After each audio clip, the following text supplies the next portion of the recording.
comes in as the most important person in the world because. All righty, man. Thank you so much for joining my show. I don't know if you want to introduce yourself to everyone briefly. Yeah, my name is Daryl James. I was in the Navy. I joined in January of '99. I was in Iraq in what was it, 2002. In 2003, and I want to say early spring, I was stationed in a place called JMF, Joint Maritime Force, RAF, Royal Air Force, St. Mulligan was the name of the base in Newquay, England. And I volunteered for the secret space program there. It was an underground base. And yeah. Yes, sir. Cool. Well, first off, I appreciate your service. And thank you so much again for getting back in touch with me. I have a couple questions I want to ask you from a buddy of mine, Daniel Sala. He has another YouTube channel, St. Olga 69. He's been doing a lot of work with Penny Bradley. And I wanted to start off by asking you, when you were mind fractured before getting sent into space? Was I? Were you, yeah, yes. I mean, I'm not really familiar with that. Okay. No, if you don't know, you don't know. Yeah. Yeah, I'm not really familiar with that. Okay. Second one is, this is just 20 questions of his, and then I'm going to jump into mine. I'm doing this as a courtesy to him. He was so pumped that I got you on my show. Do Solar Warden assets get re-aged instead of cloned? I was just, yeah, age regressed. If that, yeah, I don't, but I mean, I had seen clones of me, and I know clones exist and things like that. And but as far as me actually being a clone, or I was cloned, I don't believe so. Okay. I believe it's still me. Cool, man. Yeah, yeah. If there's no answer, or if it's a short answer, that's all there is. What did the officer mean on day one when he said they can fix your RH blood, RH positive blood? Oh, you know, RH, I think it means rhesus monkey or something like that. It has to do with some kind of ancient disease, I think. Some people are RH positive and some people aren't. And that's where the whole, and that's where the whole, I believe, you know, the blue bloods and the red bloods come from. Most royalty are negative, RH negative. And they're usually like more sickly back in the day when they were born. Their children didn't live as long. And, you know, red bloods, they usually had, you know, rosier cheeks and were healthier, and their children usually live longer. I think it has to do something with the immune system as well. Having RH positive, it helps it out, I guess, in our kind of climate. But it's just something that ETs don't have. It's just like a bacteria that grows on the outside of your cells, I believe is what it is. Blood cells or all cells?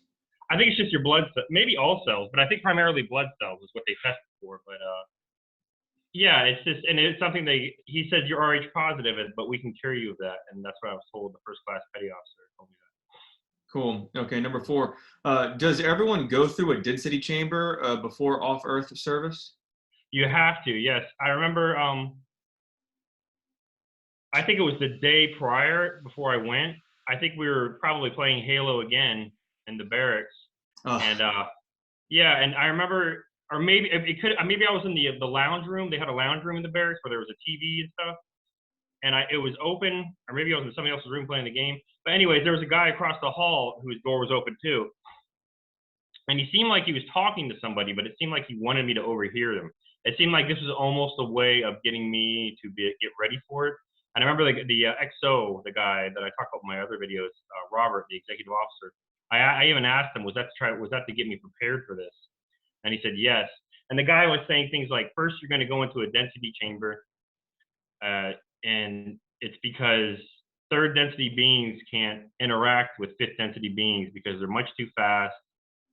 But once you get bumped up to fifth density, he said, you'll become faster, you'll become stronger. He said, your IQ will go up around 200 points. It's just like the laws of the universe. I'm not really sure how it works, but it's just like, once you get up to like a higher density, that's just the way it works.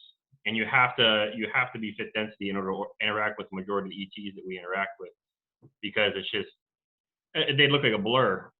You know, it's just a different density. Wow. Okay.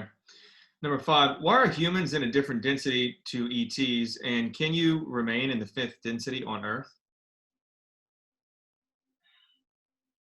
I mean, I don't know anything personally of that as far as humans. I mean, I believe I heard something about our world is in 5th density, but our star is only 3rd, so it's kept artificially in 3rd to keep us in 3rd, because a majority of the higher density beings live, you know, in underground in the earth. And I don't know. I mean, I don't know if you were to stay above with a 3rd density like star or a 3rd density world.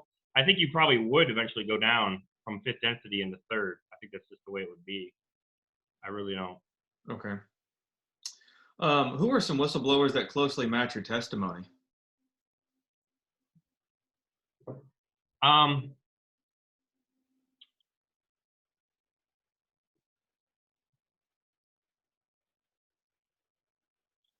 I like was it Dr. Sala?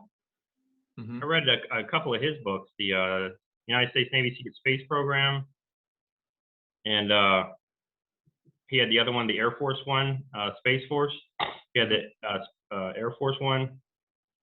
Also, oh gosh, I forget the guy's name. He claimed to be always in underground bases when he was a kid. Clones of him would be made in underground bases. And he talked about the vril, like the drones. They actually call them drones, but they'll drone people, the little vril lizards. He talked about those. I mean, those things are underground. The elongated skulls are underground. The grays are underground. You know, the whites. You see a lot of those things like that.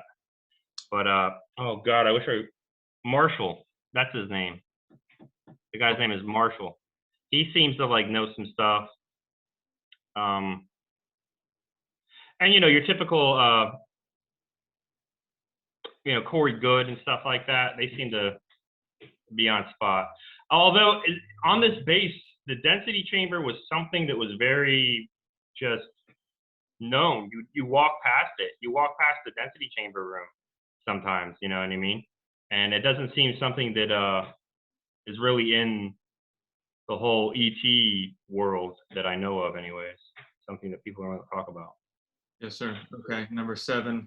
And again, this is 7 through 20 of his questions, and then I'm gonna get on to mine. What are the differences between Draco Reptilian castes? Well, like when I met the Aquino one, he was Michael Aquino, this Temple of Set guy? Yeah, this is the Temple of Set guy, and I remember there was a buddy of mine on base who talked about some sort of machine where they can actually extract the soul from a human body. They can pull out the consciousness, but they can't be too young because the body is mostly sedentary. It's just used as like a vessel, like a vehicle. So they can't be like 4 or 5 or the body will die of disease, but it has to be before puberty. So probably around 9 or 10 is whenever they pull the soul out. And what it is this reptile somehow put his consciousness, I don't know what it was, astral projected or whatever, his consciousness into the Michael Aquino body, almost like an avatar. That makes in my head, I almost sense. thought it, huh?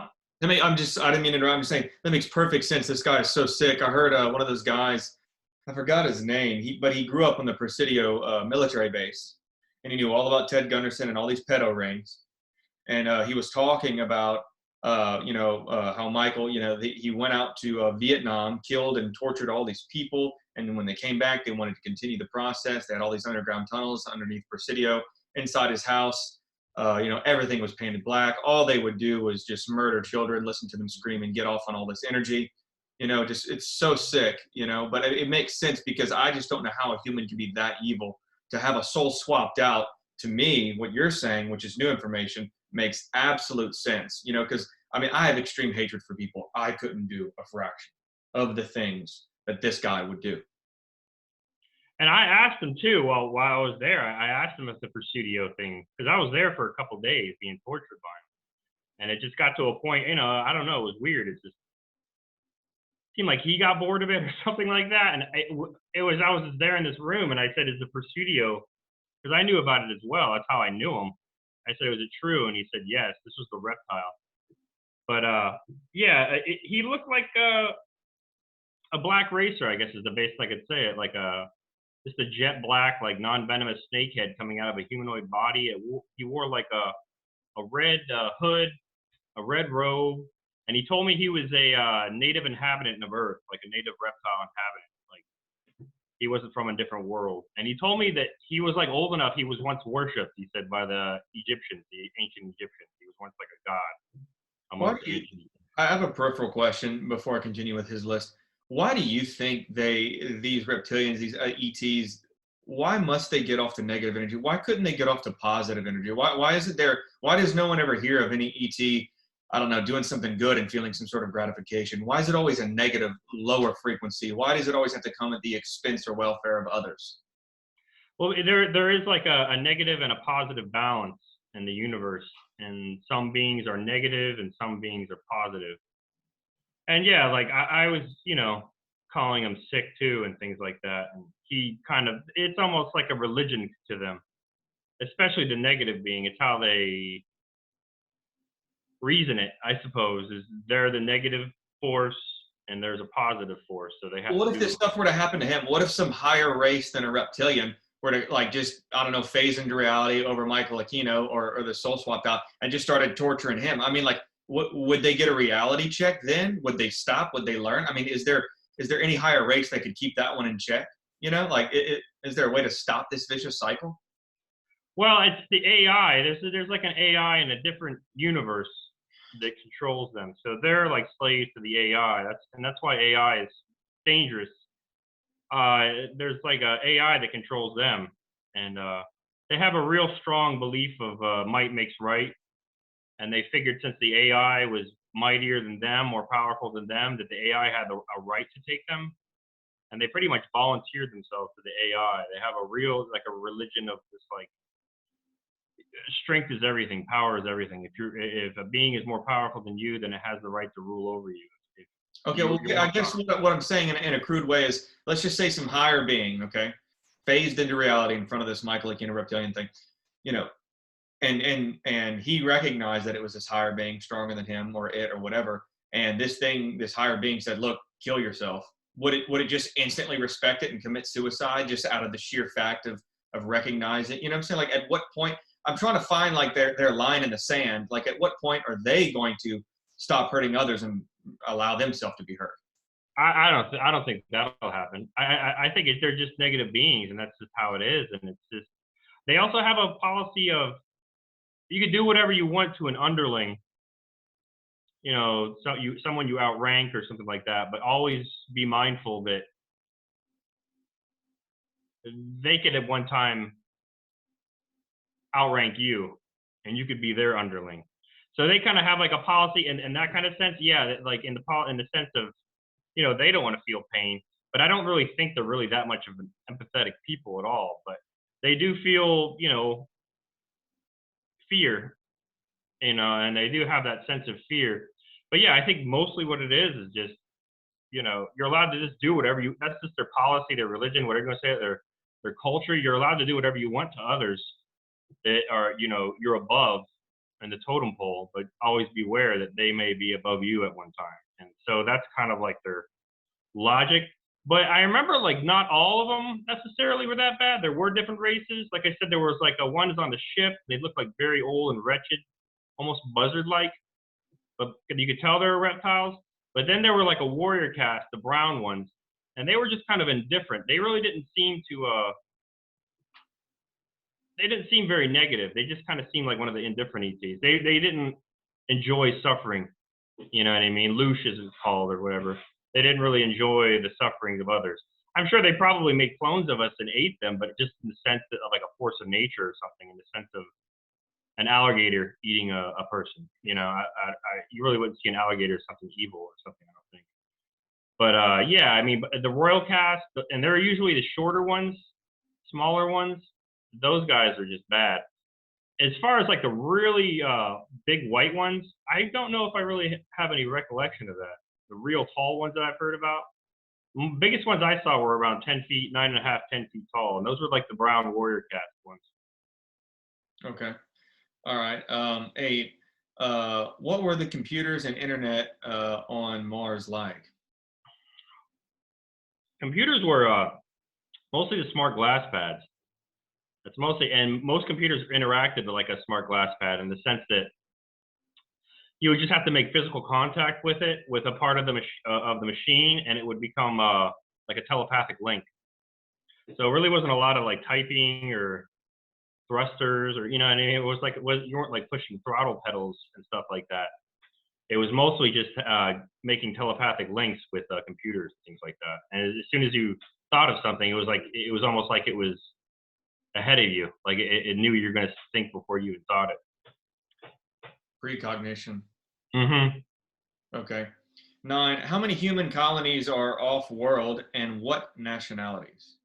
Oh my lord, I couldn't even tell you that. I mean, because I know the Germans, they have more than just one home world, but they have several. But I mean, there's practically limitless amounts of worlds that are like not inhabited by, you know, a really dominant species, like a humanoid species, was what I'm saying. I mean, they have life on it and stuff like that, but there are many worlds, and they're constantly being, you know, populated with different humanoids. So I couldn't even tell you. I mean, it's almost limitless, I'm sure. 10. What were your duties as a pilot? As a pilot, well, in the Dark Fleet, I was more of an apprentice, and they found out that in my records that I was in the Middle East, and they almost kind of like, oh wow, you're in the. They almost like romanticized it or something. I don't know, like Rommel or whatever what they were thinking of, but like, oh wow, you're in the Dark Fleet. So I started getting lots of jobs almost as like a foot soldier on Mars and things like that, and I became almost like a chief or a sergeant. I would break new guys in who just came in. I think they called us what do they call us? Conscripts, which means like conscriptions, like volunteers. And then, but I would also like break in new officers from like the German world and things like that. They had like an academy just like we have in our world, like a German officer academy. And I would break those guys in too. I would, you know, take them around Mars, show them what to do, what not to do, things like that. How to stay safe, how to live. So Okay. Acclimate them. 11. yeah. What do the Pleiadians look like? They're taller than us, bigger than us, like physically bigger. Eyes are about a fifth larger. Heads are a little bit larger. But besides that, I'd say they're probably about 70% blonde, 20% redhead, and about 10% brunette. They have blue eyes, green eyes, brown eyes. Besides that, they look kind of like just like us. Their eyes are just noticeably bigger. But if you were just to see them like walking just a couple together down the street, you'd probably just think they were Scandinavians or Norwegians or something like that. I think that's why they call them Nordics. They look different, but not different enough to really notice. Okay. 12. Why are Solar Warden and Dark Fleet at war? Right now, I think Dark Fleet is trying to like join Solar Warden. They're kind of at least some factions. But the reason why they're at war primarily is they're basically just mercs. They're mercs for the reptiles, but they're also like what do you call that? Like indentured servants, you know, to them as well. They're not slaves, but they're I forget what you call that. Anyways, you know, they have to give tribute, you know what I mean, things like that. And I think their tribute is probably their DNA. Human DNA is really like sought after. It's very malleable. It's like the most malleable DNA in the universe. What do you mean by malleable? It can be spliced with anything. There are lots of ETs out there that are like the grays, I remember. The tall white grays, those kind of things. They've hybrid themselves to a point where they don't even need to reproduce normally. I'm not really sure how the reproduction takes place, but they don't even really reproduce normally. And it got to a point where it made them infertile, and it started destroying their DNA. So they actually make hybrids with humans to try to save them, their species. A lot of ETs make hybrids with us for that point, because a lot of them, they're just so ancient. Their DNA is just breaking down. It's just a species, period. And they use our DNA as like a way to splice for them to survive, for the species to survive. A peripheral comment. What are your thoughts on Dulce? Any comments on Dulce, New Mexico? I mean, was that like the war or whatever that happened in there? I'm still trying to research it. Apparently there's layers. There's something under the Archuleta Mesa. This guy, Phil Schneider, talked about it. Phil Schneider, that's him, yeah. Yeah. What are your thoughts on Phil Schneider? What are your thoughts on Dulce, New Mexico? I mean, I can 100% believe that. Yeah, because like I said, underneath the bases, the military bases, there's caverns. And they're not just regular caves. You could tell they're carved out. They're rooms, hallways, things like that. And it's that typical kind of glass look where they melt it and it creates like, I don't know, 2 to 3 feet of glass in the rock so it won't collapse. There's no real reason to have any kind of stabilizers or anything like that. It's just solid glass. And yeah, there's just caverns everywhere underground, like underground the bases, deep underground. And yeah, I can 100%, especially if he was working for one of these companies that was using these giant nuclear powered augers or whatever they are. These was the Rand Corporation or what? But yeah. Yeah, these giant drill machines and stuff. If he was like working on stuff like that, I can 100% and seeing accidentally falling into something that they didn't even know was there. Because there is just like, I mean, I don't know 100%, but as far as what I saw, it's just so openly on this base, they had a mag lift. They had and it was headed towards. We're in Cornwall, so it was headed towards like Ireland, so it was heading towards the water. It was just heading down, through this big deep cave, and the tracks were probably about twice the width as a regular train, and it was just a big round tube, like a tunnel, like a subway tube. And I only saw it one time, and it was white, and the actual tram or whatever it was white and flat, like a white tube, and it was flat, and it had a door on it with like a porthole on the door. And the guys were telling me that when you go into it, they have to put you into like an oxygen chamber almost. Guys who knew how it worked and guys who worked in the underground base, because once you get deep enough, it becomes like a vacuum. And so you have to put you like in a compression chamber to keep you alive. And that way there's no resistance at all. There's no wind or anything like that. And it's a magnetic train, basically, like the ice trains in Germany and the ones they have in Japan, like the really fast magnetic trains where it's two positive opposing, the tracks are charged positively and the wheels of the train are charged positively. So it's actually a little bit above the track, like an inch or two. So it's just kind of floating above the track almost. And no friction. Goes extremely fast, yeah, as far as what I've heard. Cool. All right, let's see. Okay, 13. Why weren't the dead Pleiadian warriors revived after they won the Draco battle? I don't know. We had wounded and stuff like that, but as far as I remember, the 2 guys got shot in the head, and they were just pretty much mangled. And I've heard people talk about, being able to take a piece of the brain and do it. And I also know that the females are willing to carry, like usually their queen, their head wife, are willing, if they do want to make a clone of them, it's like up to them kind of thing. And they a lot of times will carry them and give birth to them like a child.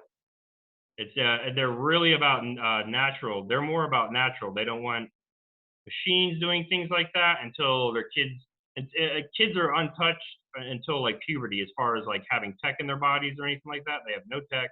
They just let them grow normally as children and things like that. But yeah, I mean, those 2 guys, they were hit in the head and they were just gone.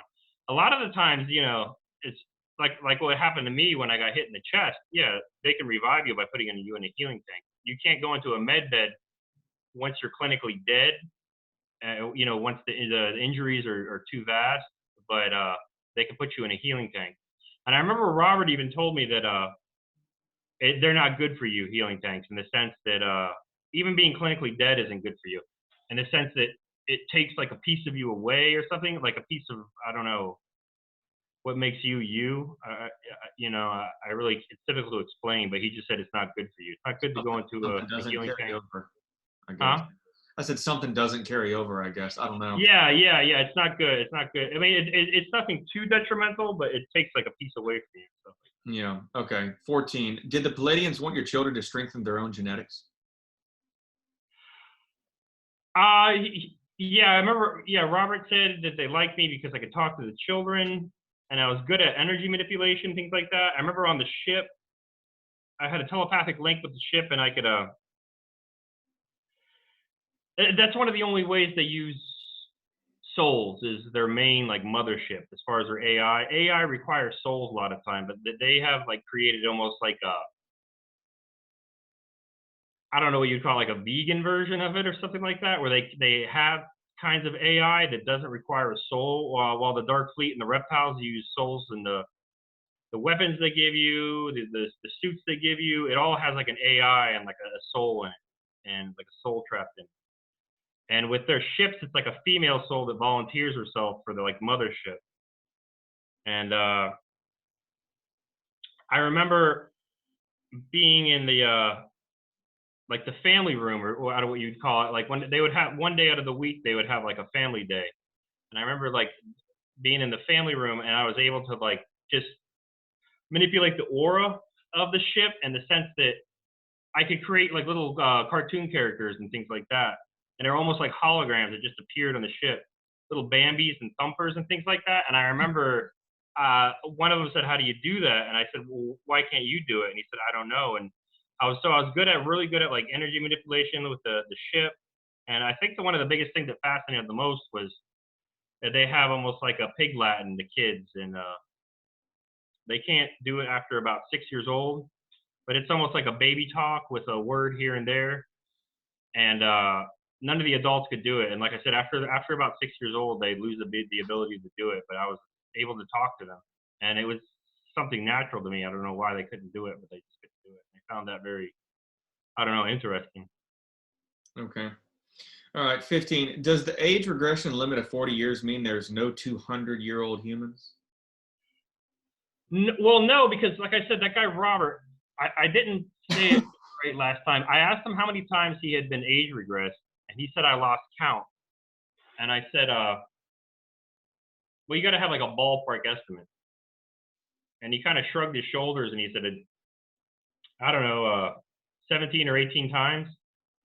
And I said, so what are you, like 360, 380 years old? And he said, closer to 400. And I asked him, because he said after 40 years, it starts to do psychological damage to you. And I said, how often do you get psyche eval? Like a psychological evaluation, they call that in the military. And I think he said once every 2 weeks. And he just said it like nothing, like it was just part of life. Okay. But yeah, he told me, yeah. But yeah, he told me he was about 400 years old.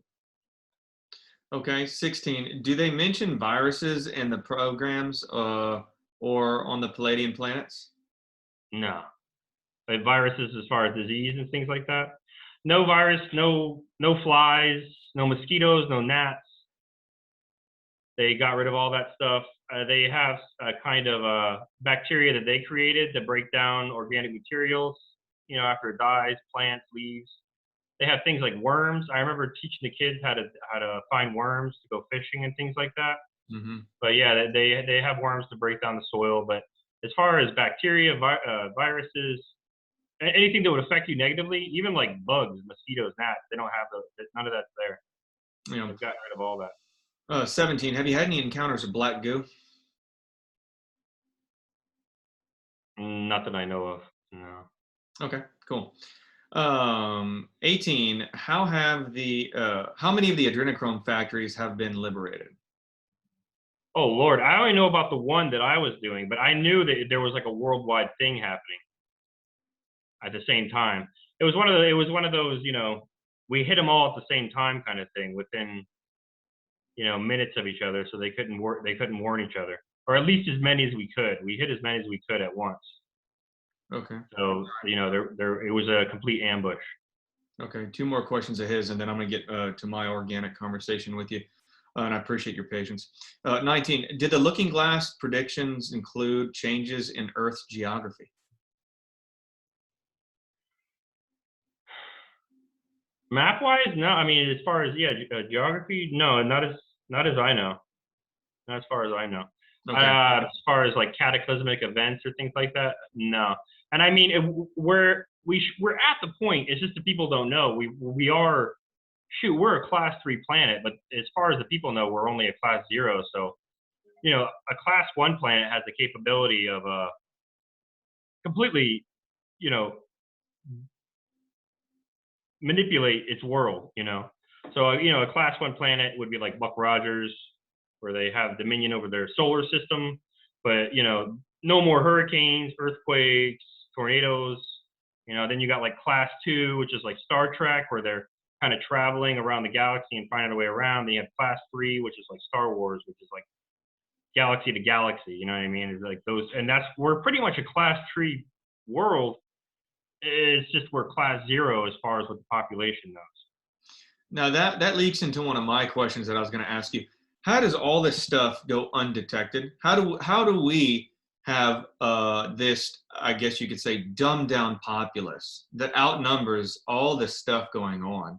How come someone like me has to track down someone like you in this reality when these things are going on to try and get this foreboding information? I mean, I literally track you down to feel less crazy.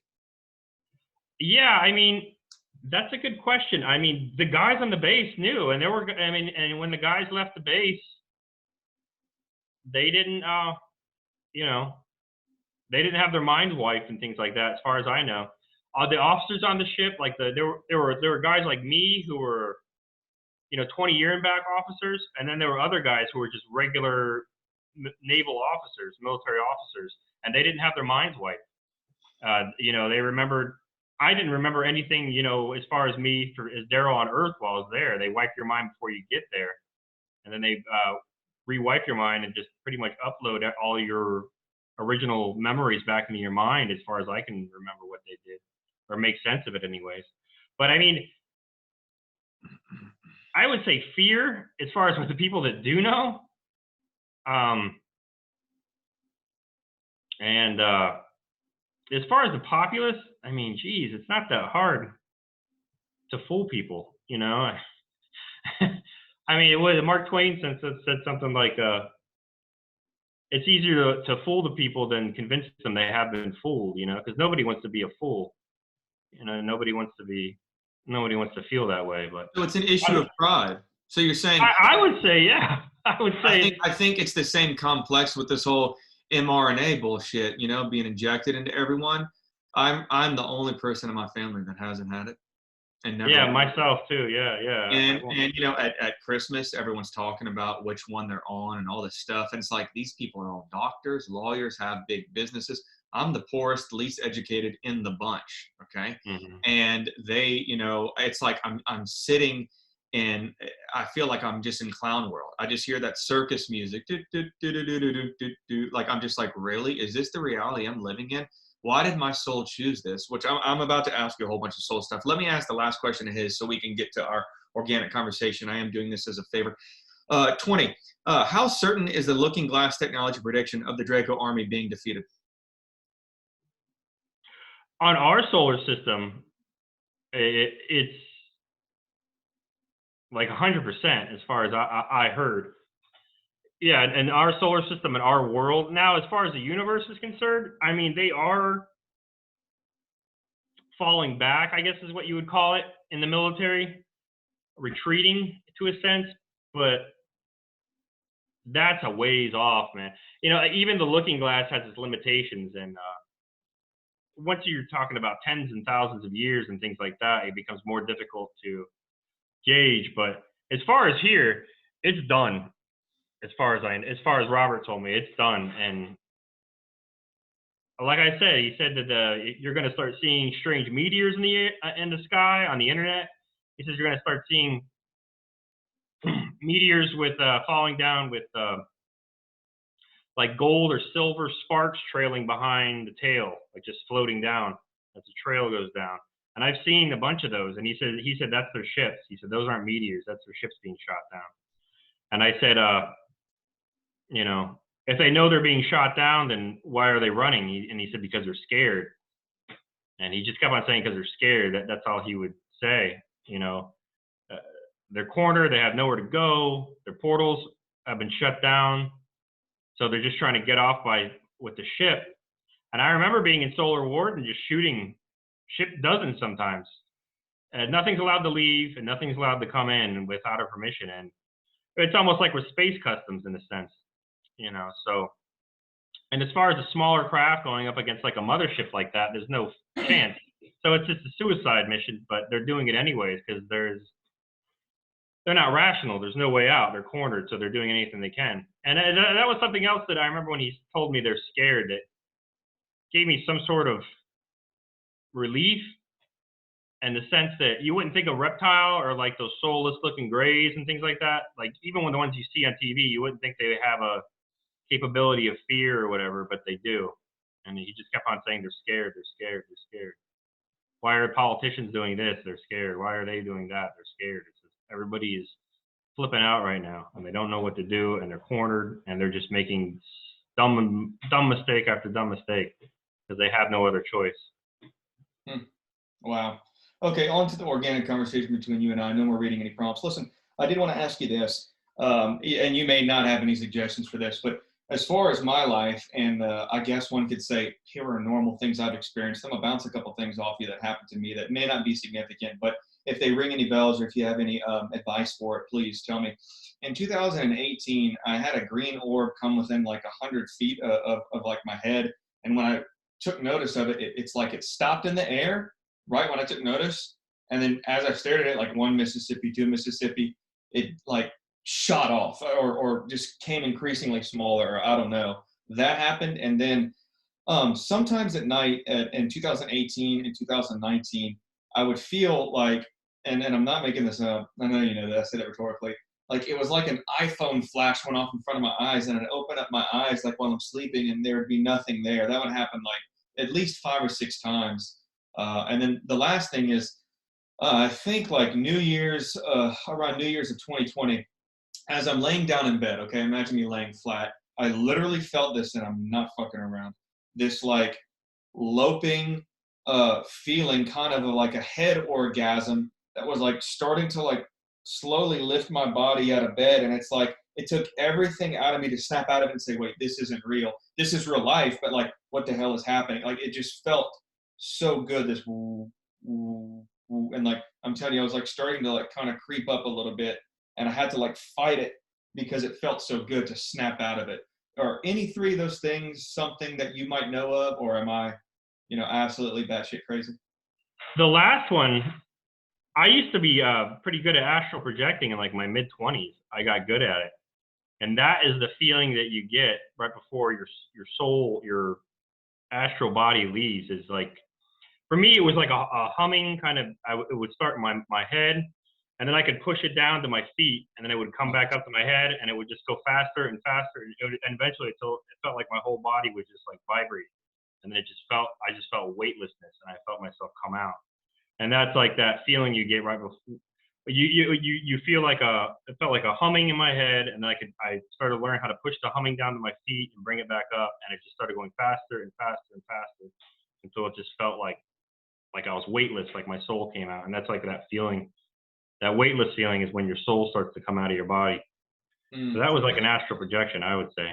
This was just localized to my head. Okay, if nothing else. Okay, cool.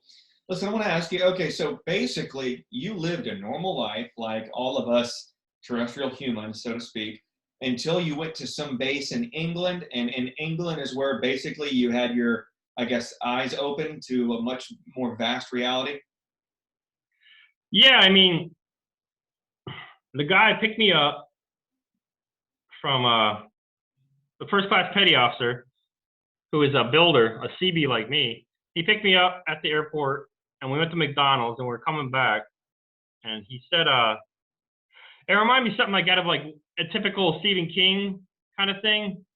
Not just like it, but Stephen King kind of has this reoccurring thing where something's not right about this town, but I can't put my finger on it, and I'm not really sure what it is.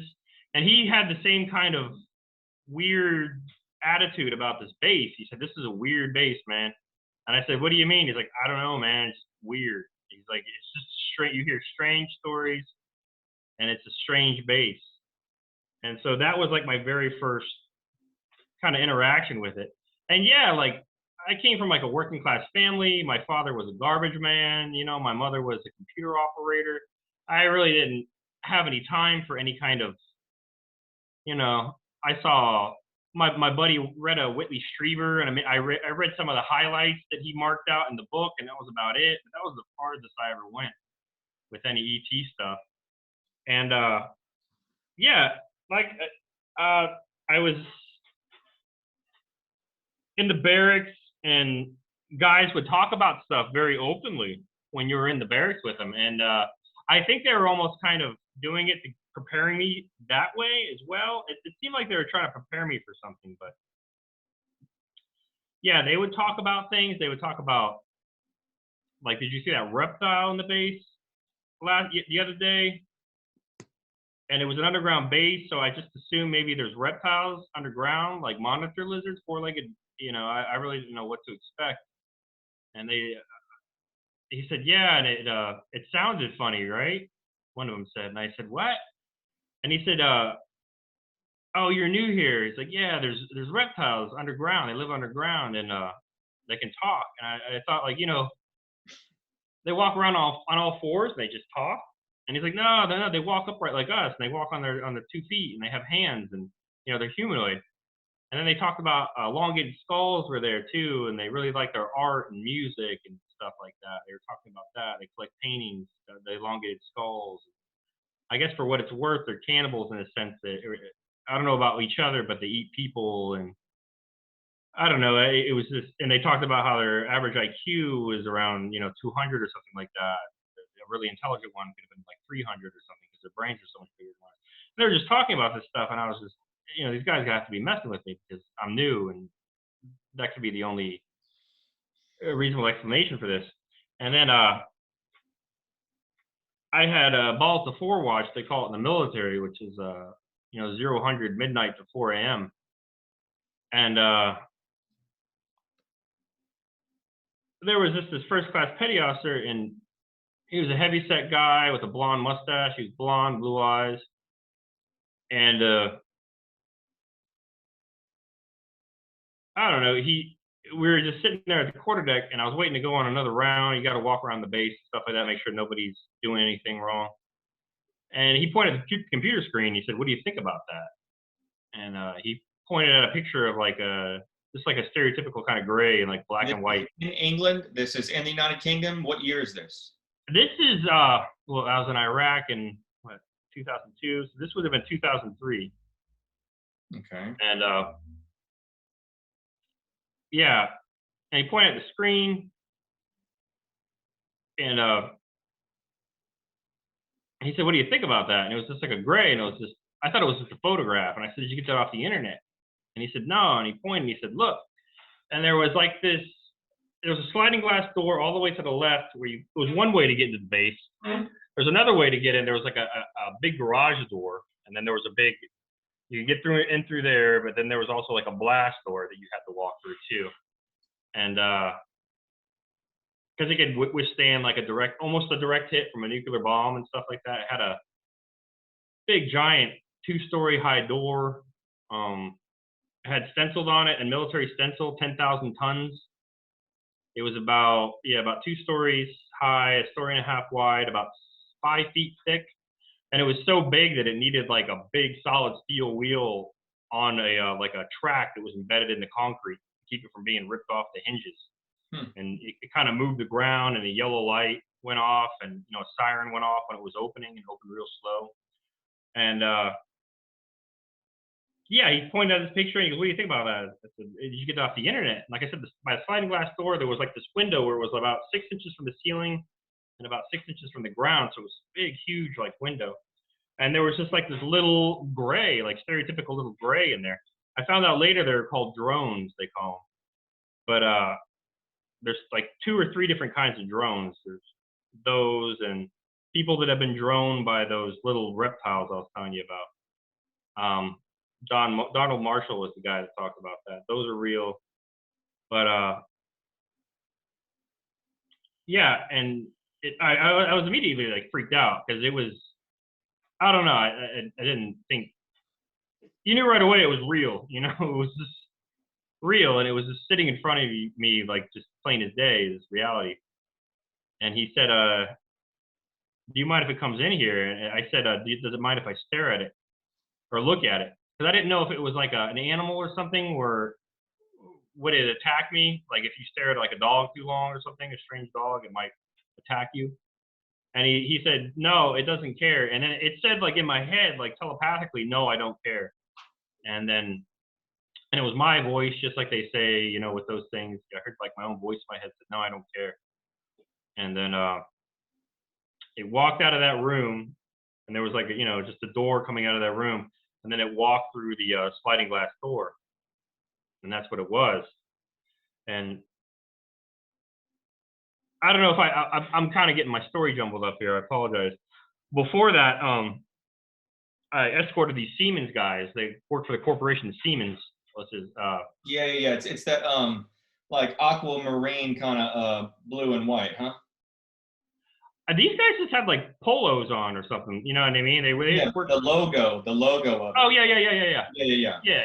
It's right up there. You know, Honeywell, Siemens. You know, they do a lot of Lockheed Martin. They do a lot of stuff with the military. And yeah, it was 3 of them. And when you went through the sliding glass door, there was a metal detector, and the guy said, "I'm not walking through that bloody thing." And he's English, so they all walked around it. I went to walk around it because I didn't want to walk through it. And then there was this English guard with a beret behind like a stainless steel table, and he had a rifle slung over his shoulder. He said, "No, you walk through." So I looked at it, and I was just like, "Well, it's just a metal detector." So I walked through it, and they fixed some sort of pump, air pump, and then left, and then that was it.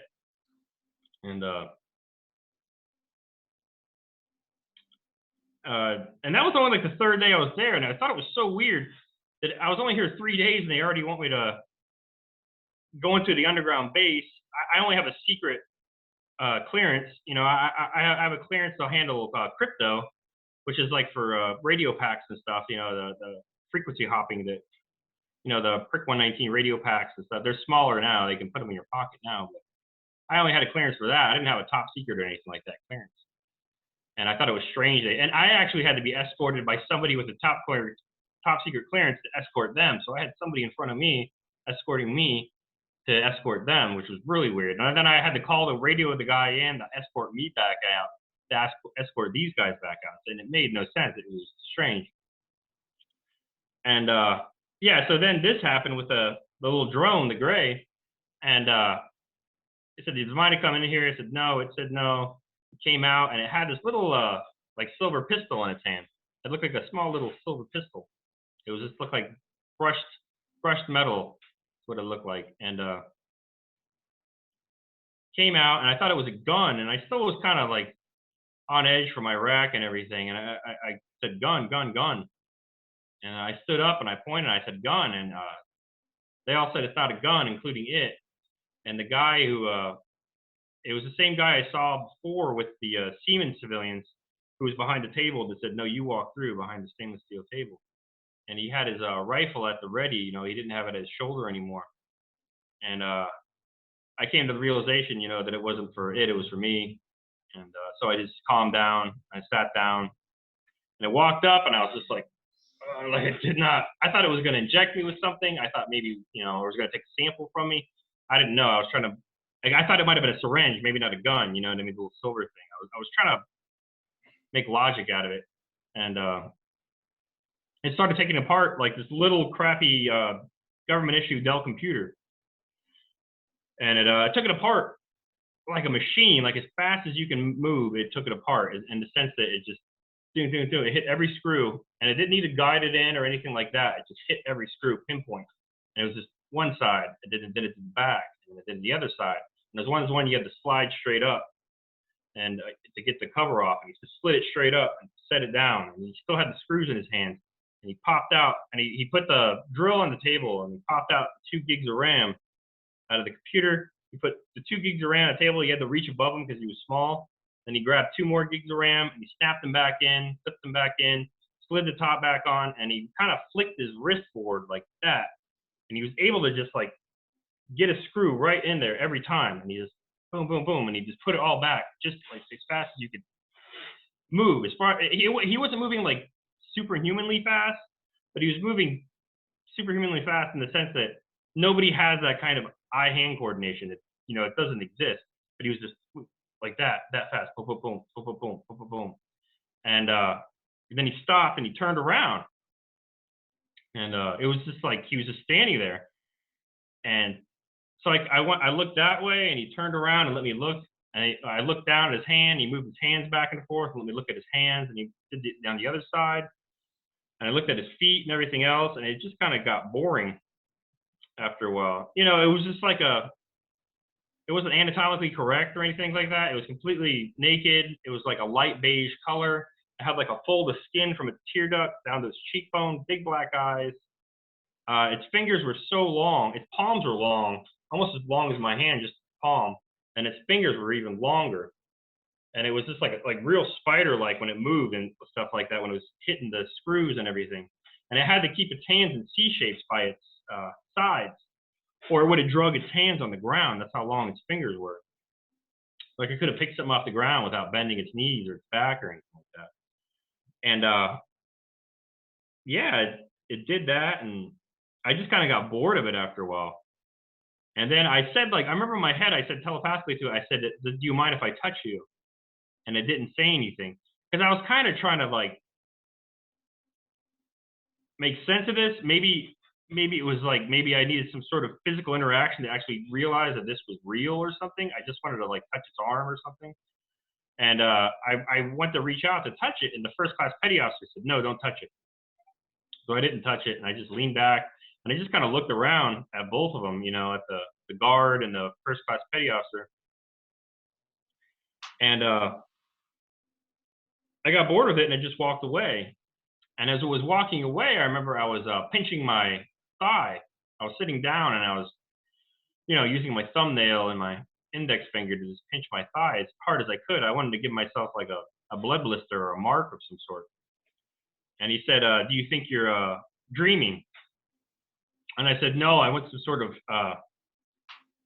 like physical indication, a mark that I've been here in case you wipe my mind. Like I was thinking they were going to wipe my mind, and it would be a way that I some sort of like a putting a string on my finger or something so I can remember it. And he said, oh, don't worry, you're going to remember this. And he started going on the computer again, and he was typing and typing and typing. And he said, wow, you're smart. And I said, really? He goes, yeah, really smart. And I said, what do you like? What, like a 140, 150 IQ? And he said, more like 190, 195. And I said, really? And he said, yeah, look. And he showed me the screen, and on the computer screen, it was almost like looked almost like an Atari, like military kind of tech, in the sense of like computers, programs, and things like that. They make them real low tech because it's hard to get Trojans in. It's hard to get viruses. It's hard to break into. The lower tech it is, the less back doors you can get into, and things like that. So it just looked like 8-bit, almost like Missile Command, like that old game. But instead of going straight down, it looked like left to right, side to side. And there were like these lines, and there was one line, and they were color coded, like different colors. And there was a line going from left to right, and there was one above mine, and then there was one above mine. I was like right below it, and it kind of like went like that. It wasn't like a straight line. It kind of curved up and down a little bit, and then separate from these two, me and this other guy, there was a gap, and then there was the other guys on the base, and then he pointed at the very bottom. There was a bunch of guys at the bottom, and he goes, "See, those are the guys you work with." And he said the CBs, and because it's construction and stuff, you don't need a high score to get in. And he said, "Why are you a CB?" And I said, "I had a marijuana paraphernalia charge when I was 19, so it was just construction or be a cook. That's all I could do." And he said, "Oh, okay." He said, "Well, that won't affect you here." And he started typing, and he kept on typing, and he said, "Do you have any tattoos?"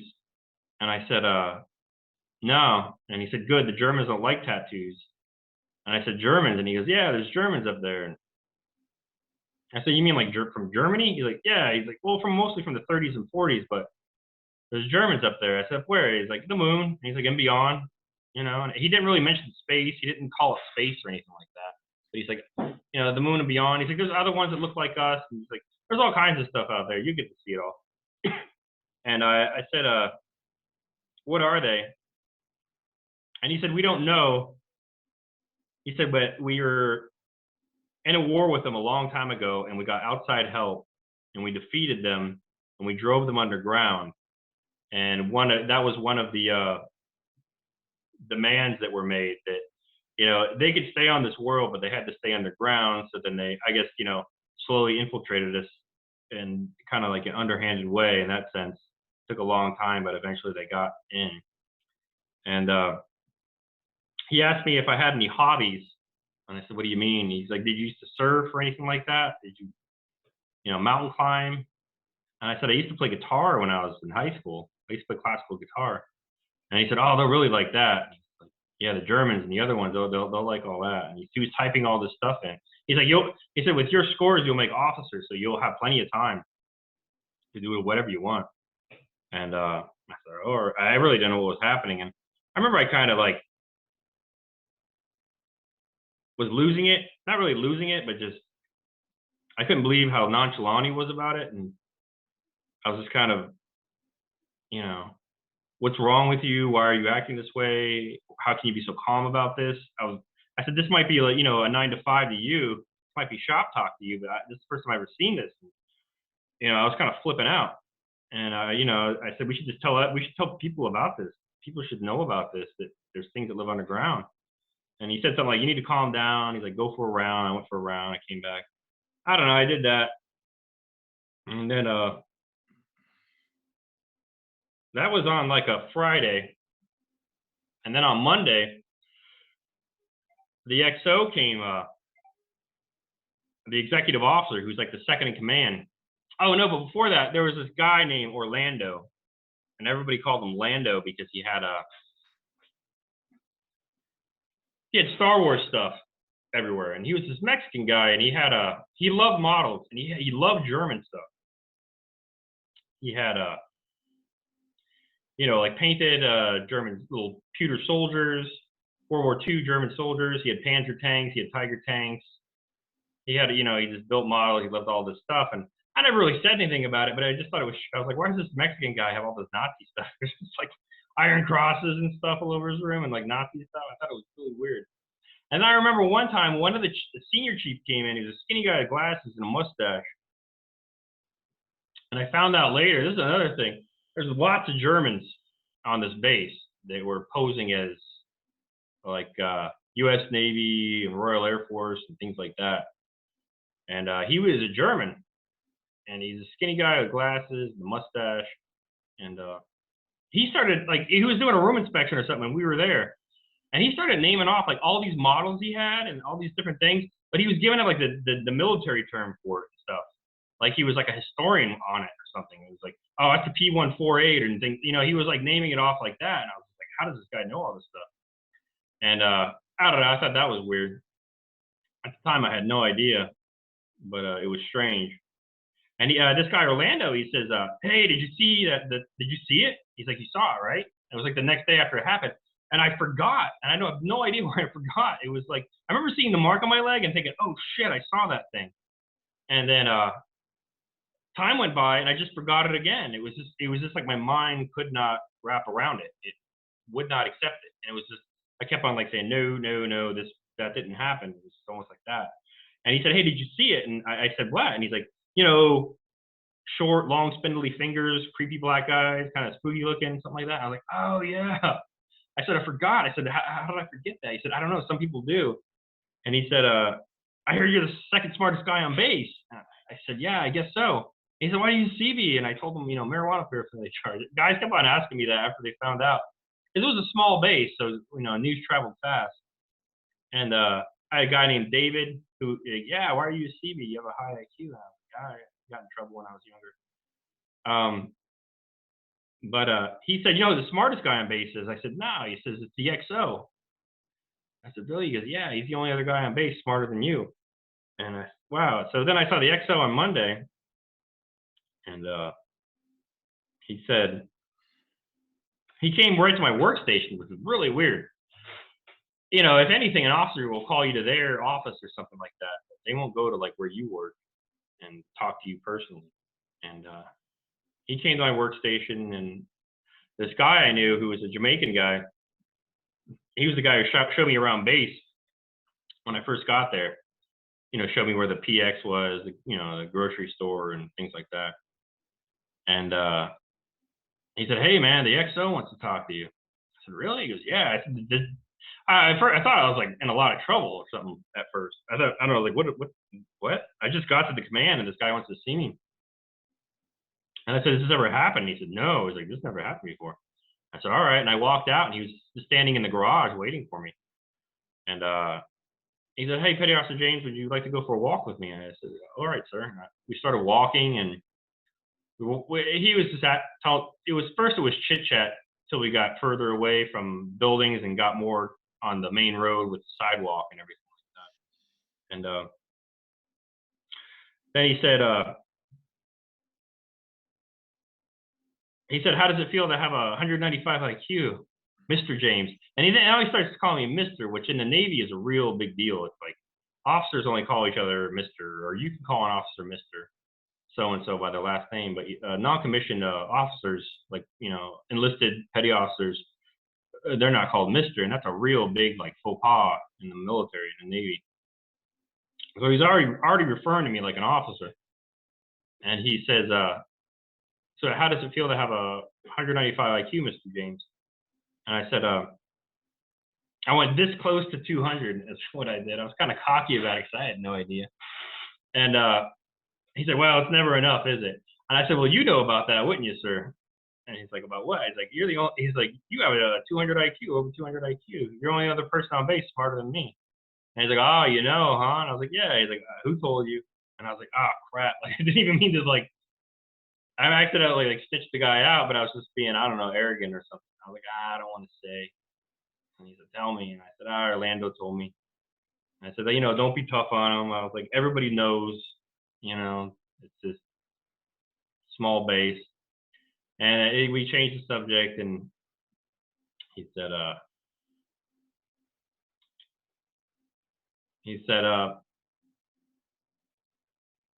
Petty Officer James, have you ever heard of Project Solar Warden?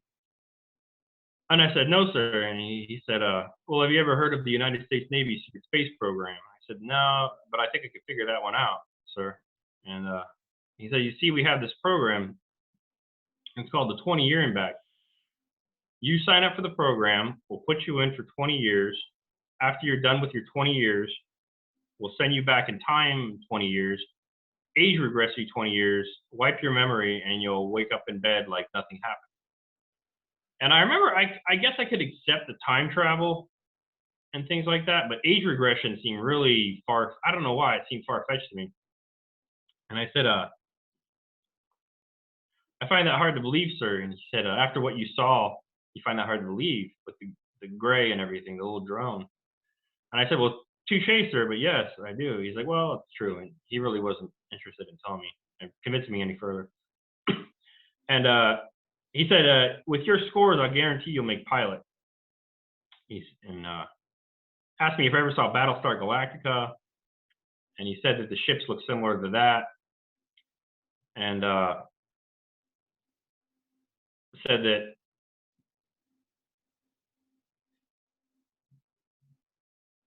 the ships look like that. And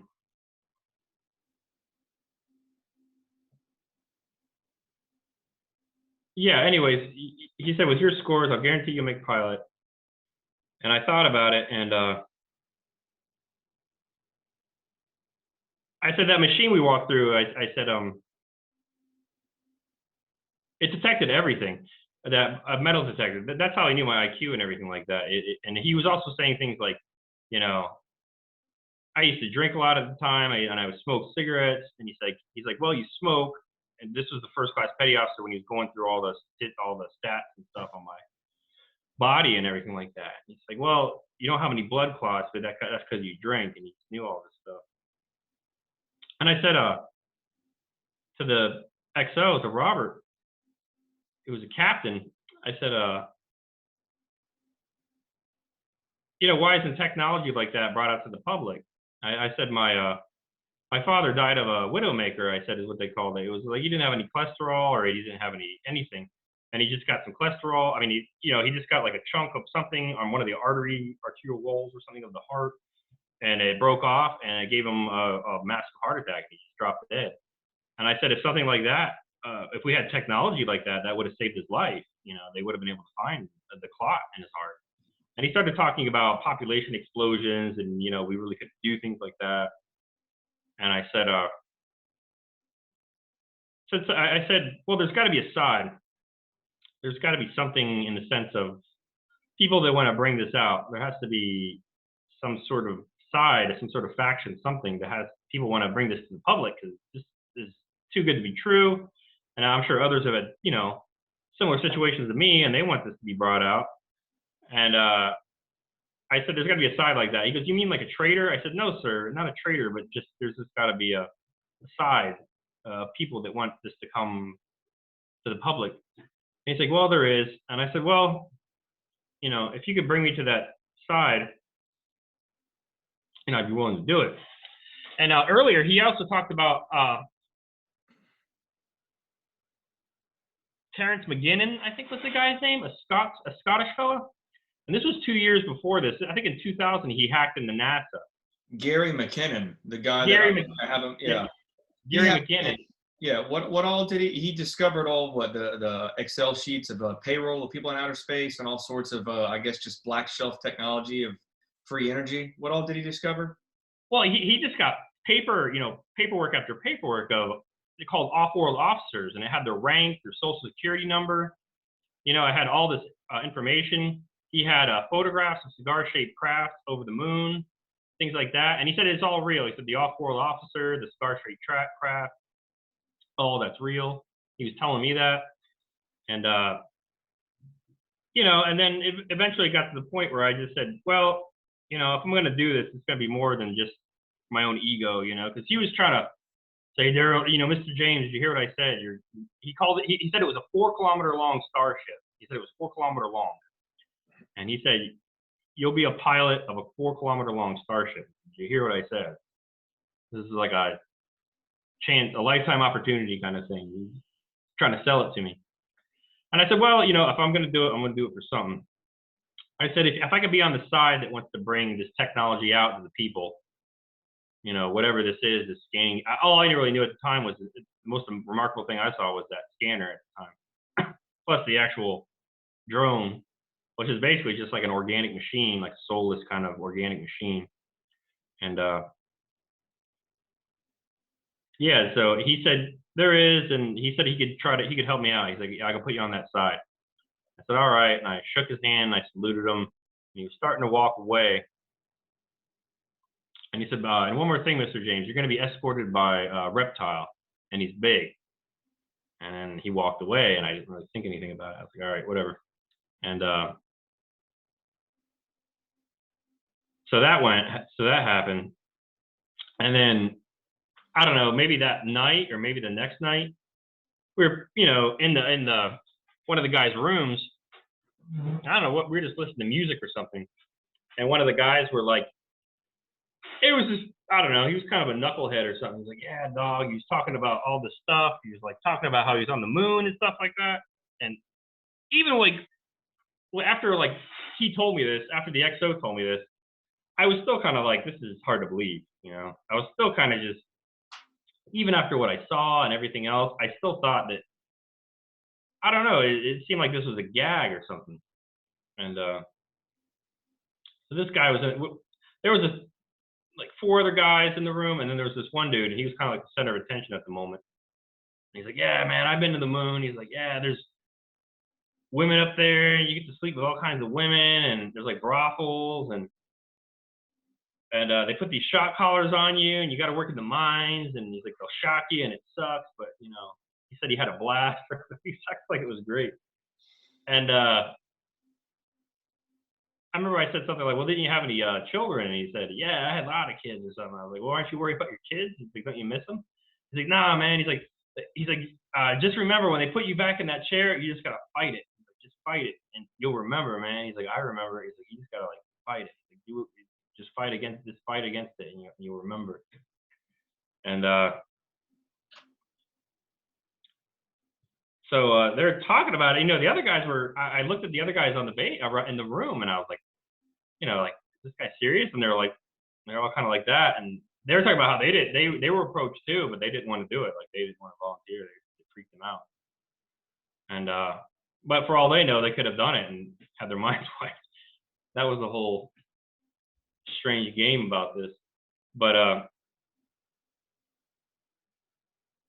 of a sudden we were in the room, there was like this, like an intercom feedback kind of kicked in. And it said something like, you know, now hear this, you are now in violation of the Uniform Code of Military Justice. And you have a bunch of articles that we're violating. And it says, you know, if you do not cease and desist, you can face up to 10 years in prison and $100,000 in fines, things like that. And it said that'll be all, and it just went off. And everybody got real quiet. And I looked around. I was like the new guy. I looked around. And I said, "Is there an intercom, a speaker in here?" And the guy's room. He said, "No, they don't need speaker with the technology that they have." And I said, well, "What was that?" And he's like, "We shouldn't talk about it here." He's like, "We can't talk about it." And I think they were just scared of getting in trouble. And the next day, that guy Orlando came to me, and he's like, "Yeah, he told me about that intercom, that voice we heard with no speaker." And he told me, he's like, you know, the rectangular boxes there was like a satellite near the base, or like on a big, you know, tower. And there were like these little boxes underneath, these little rectangular boxes. And it was 5G, but it was before like 5G was even a thing. It was 5G technology. And he said, that's what that is. He's like, they can project a microwave beam into your room. And not only the beam can look around, and it can hear everything, and it can, like, you know, talk back. It can, you know, you'd be able to hear a voice. And he said people are afraid that, he heard people being afraid that it would give you cancer or something like that, the 5G. He's like, but that's just if like the beam goes right through your head or something, it gives you brain cancer. He's like, it's mostly just to spy on people. So is this a way to like spy on people? I'm sure it might do more, but as far as what I was told, it was like a way to spy on people, and without even have to go into your house, without putting bugs in or cameras in or anything like that. They can put a beam in your house. And that was something else that Robert told me. He was like, before I left the command, he's like, you need to come to the reality that you have no privacy. He's like, we live in an age where nobody has privacy. Like, no matter what, you know what I mean? You can talk about this on the internet, or you can talk about this in your home. And, you know, 9 times out of 10, someone's listening. So that was something that I came to the realization of. But yeah, I mean, that happened. And then Orlando told me about the thing, about the 5G tower. And then, yeah, and that's when I heard the conversation the day before I went, about that guy telling me about, you know, they're going to take you into a room and strap you down to a chair, and it's going to raise you to 5th density. You know, he says you're going to be, you know, faster, stronger, smarter, 200 IQ. I mean, your IQ is going to go up 200 points. And he said that's the only way you can interact with ETs. Is just, you have to go up into their density, otherwise you can't really interact with them. And but I didn't think anything of it. And oh shoot, something else I forgot. I keep on forgetting things. I apologize. Before I got the whole thing with the exam or whatever, going through the metal detector, I met Michael Aquino, from the Temple of Set, and that's like important thing. Yes, I've He was heard a colonel. about this guy and all the pedo rings he was connected to, and just all the functions they would do in San Francisco on the Presidio military base.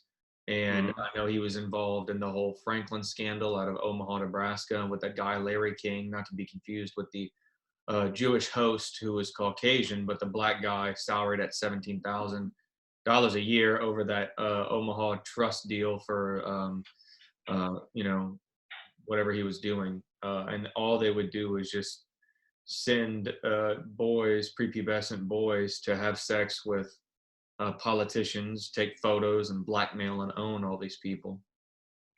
Yeah, he's a scumbag, that's for sure. Yeah. But yeah, I met him. Yeah.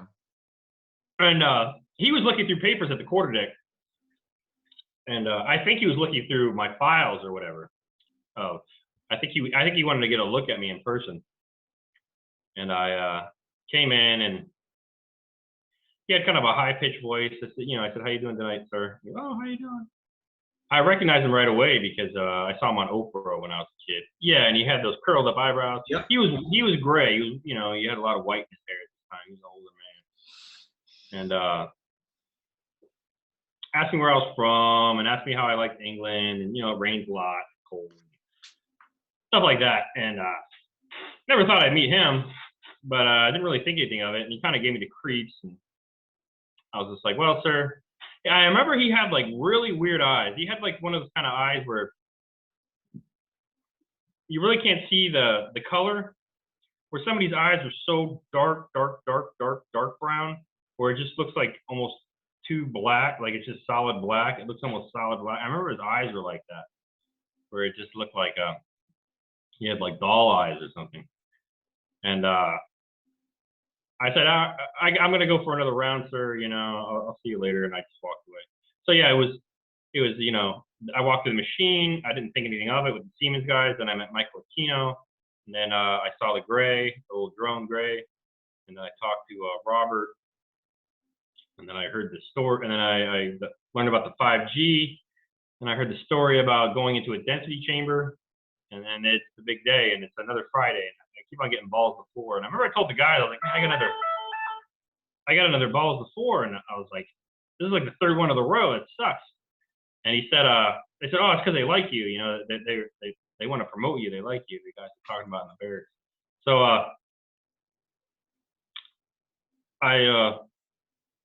it was Friday, and I had the 0 to 4 watch, and I was in my Johnny Cash's, which is like your working blues, which is like, all black tie, black shirt. You're wearing like the ice cream man hat, the black ice cream man hat. And you're all in black, so they call it the man in black. You call him Johnny Cash's. And he had me sign like this thick. I don't even know, man. It was ridiculous, of a contract. And at first I was trying to read it, and he's like, "Man," he's like, and it was that same first class petty officer with the blonde mustache, the heavyset guy.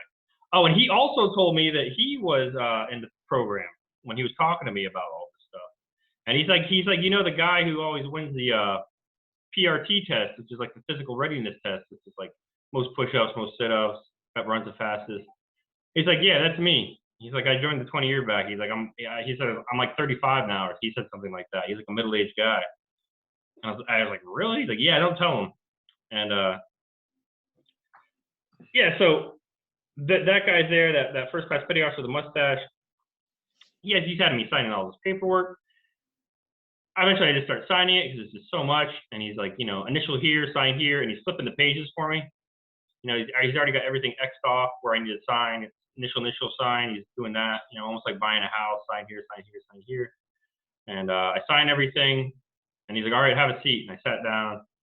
And then he got on the phone and he says, "All right, send him in." And then hang up. And then like, I don't know, 5 minutes later, maybe 10 minutes later, he says, "All right, go with him." And in that same like glass area, there's this 9.5 foot tall, probably, I would say, just reptile. It's just really big. And I think it had like ridges on its head. It was brown. It didn't have a snout. It had kind of a flat face. Its mouth kind of went across and up. I think you could kind of see little teeth kind of hanging out. And it had like gold alligator eyes, it looked like. It was wearing one of those skin-tight blue suits, but it was huge. It was like really big. Its shoulder muscles were huge. It was really, and it was like in this room kind of, it had to kind of cower down in this room. It was like too big for the room. And I said, I yelled out, "Jesus Christ!" And I stood up. I was about to ready to run because I had never seen anything like that before. And he said, "Go with him now, the first class." And I said, "He's not going to eat me, is he?" Because that was like my first response. He was so big. And he said, "He's much stronger than you and faster than you. And if he wanted to eat you, he would have done it by now." And whenever he was saying that, he let in a big like inhale and exhale. The reptile did, like a huge sigh. And I thought, "Oh God!" I looked over and I said, "He can't read my mind, can he?" Because I knew the other thing could read my mind. And he goes, "Yes, he could read your mind." And I remember, like in my mind, I kind of said, "Sorry about that. Like I didn't mean to insult you." And then there was a different guard this time. It was like a skinny kid. And so eventually I got up, and I was tucking my hat in my belt. And I remember I just did not want to go. But I remember the guy had he had his gun at the ready, and I was like, "Ah, this is good." And so I got up and I left. I walked through the sliding glass door, and I walked through the metal detector looking thing. And I remember it came out of that room, which it was kind of like a side room. It came out of that door, and it just looked down at me, and it started walking. And it kind of sashayed like this when it walked, real slow, like back and forth. I think it had a small little tail, not a very big one. And I was walking, and we were walking for a while. And on these bases, they have like red, white, blue, and red, I guess is what you would say, like a color scheme on the floor, stripes. And white secret, blue's top secret, and then red is like, I don't know, it's like above top secret. And red one everywhere, the red stripes, the red lines on the ground, and then blue went to less places, and white just mostly went down main halls, and that was it. Didn't really go into rooms. And when there were hallways with just red stripes, they were just dark. There was no lights. And I remember the first time I went in, I thought, well, maybe it has a motion sensor light when you walk in. So immediately we take a left, and it was a red line only, and it was a dark hallway, and there was no lights. And I thought, well, I guess these things can see in the dark really well. And so I followed it really closely because I didn't want to lose him. I didn't want to get lost in this thing. I was pretty close to the guy, and he was just walking. I remember people asked me if he had a smell. I don't remember. Maybe musty. It's musty because I think we're underground, but I don't know. And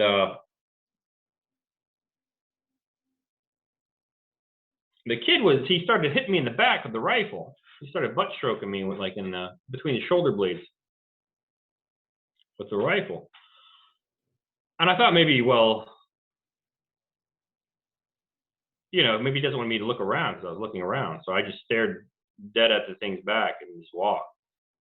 And then he did it again. And then he just kept doing it. I don't know, like every 30 seconds to a minute, he would dot me between the shoulder blades. Found out later, I guess he was a German.